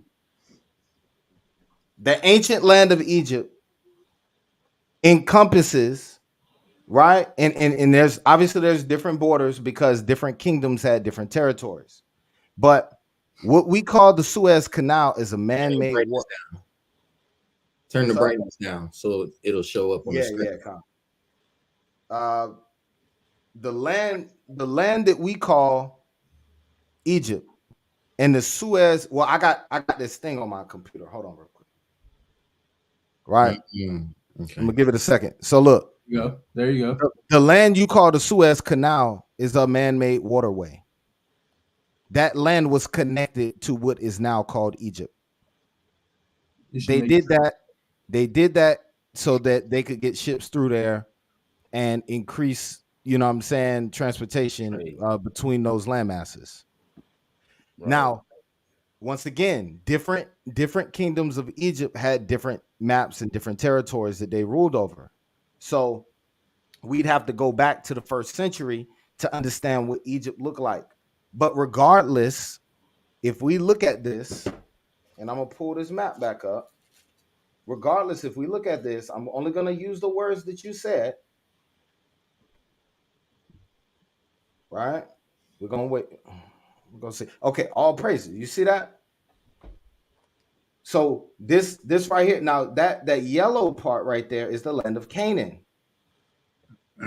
On the southern side of Canaan, right? And we know the territory is not exact because they're not accounting for the nation of Edom and the nation of Judah being in that land. But on the southern side, approximately of Canaan, this is where you're going to see Edom. They border the territory of Egypt. It touches the landmass that at one point was called Egypt. Now, the land of Shur is on the Arabian Peninsula. It's on the Arabian Peninsula. So the Arabian Peninsula is that little triangle piece in between where Egypt is and where Israel is, right? But at one point in time, the Arabian Peninsula was a part of Egypt. So what I'm saying to you, brother, is that this is a landmass that was touching the territory that we now call Edom. It's not impossible for me to believe that the Amalekites lived in a land that's bordering and touching the land that the map says they lived in. That's not impossible. You're saying these are two separate people groups. But when did the Bible demonstrate to you clearly that this is a separate people group? When did the Bible say, oh, you know what? There's two Amalekites. Y'all need to know this. When did the Bible say that? And you still got to answer that first Samuel. You got to answer. I want to know why you pulled First Samuel. That was the wrong verse. Right? So anyway, all praise to the Most High. Look, if you want to, we can come back next week and we can, you know what I'm saying? We can add some space to have that conversation. It's not, you know, we just passionate. It ain't a fight. You know what I'm saying? All praise to the Most High, man. Appreciate your comments. But yeah, man, you know, all praises. We appreciate y'all for joining this week. I'm gonna let the brothers say their closing remarks. And then when we come back on this title and we deal with the wild man and the deceiver, we're gonna go a little bit deeper next time, right? And it might have to be a whole separate class. So y'all give us a 1 or a 7 in the chat. I want to go into the UN resolutions. Adawan got some books and some sources y'all gonna need to get. We might mess around and turn this into a presentation. Yeah. But if we don't get some 7s in the chat, y'all ain't getting no presentation, man. Y'all ain't getting no sources. We don't get the 7s, y'all ain't getting nothing. Y'all about to get the end screen. That's what y'all gonna get. Oh, what? That's funny. Right, there we go. There we go. God. Hey, so look, if Amalek is different from Edom, brother, then you're saying that the Amalek that came from Edom, he don't show up in the Bible nowhere? Right. Deal with that. That's just the only place he come up. Right. That's the only place and then after that, it's another Amalek. That's what he's saying. As the Duke of Edom. He's just the Duke of Edom. They'll never come back up. He'll never come back. No, man. Come on. Right? So, hey, all praise to the Most High, man. I'm going to let y'all take it. God, one thing I want to say to the people, these sources that we're going to bring up, I know Israel don't like to read, but I'm imploring that you get these resources and these sources because that pertinent information is there for you to have some awareness and knowledge of what's going on. You will be able to understand the prophecies better. You'll be able to understand the scriptures better. When you come across people out on the street, especially those in the camp, come across people in the street, we've had Jewish people come up to talk to us, right, Jonathan? Yeah, Khan. When we bring out these scriptures and bring out these sources, they get in the wind, they leave because they know what we're saying is true. Right. They know it's true, and they know they can't hide from it. But we're gonna go deeper, like Captain Jonathan said. We're gonna go deeper into this. This is a series that we're gonna do to give the understanding to the people and to make sure that y'all are equipped with the knowledge and understanding so that you can come back to the fold, repent and come back as an Israelite and understand your place. And I yield with that. Hey, that's right. And he said Esau is a man, not a nation.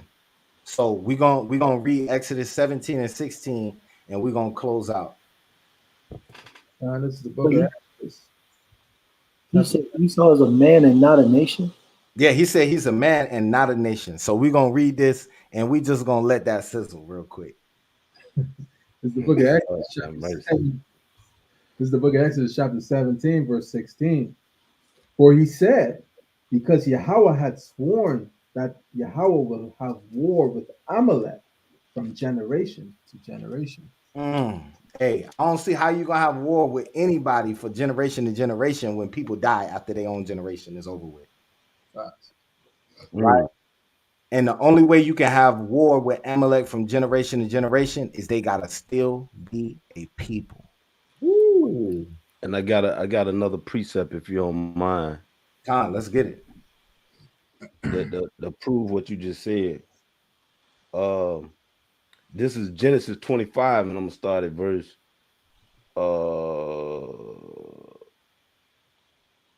verse 22.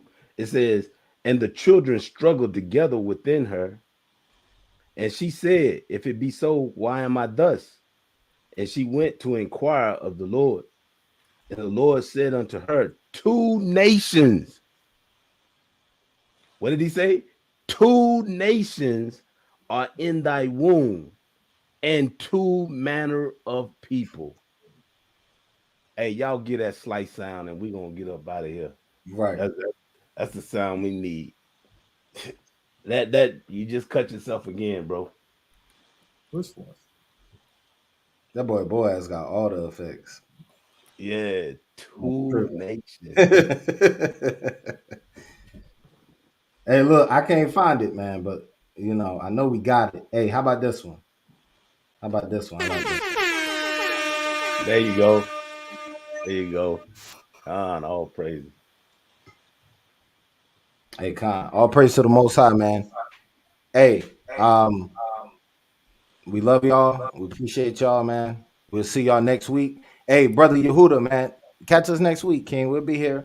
Let's bring our strong reasoning. Let's bring our maps. Let's talk about it, man. Right. All praise to the Most High. So I can, Go ahead, Boaz. you got it. It's the book of Daniel, chapter 7 and verse 18. Bring it out. But the saints of the Most High shall take the kingdom and possess the kingdom forever, even forever and ever. By Shema Mashiach Yahushai. Shema Shema Mashiach Yahushai. Shema Mashiach Yahushai. Shalom. Shalom. This is not a test.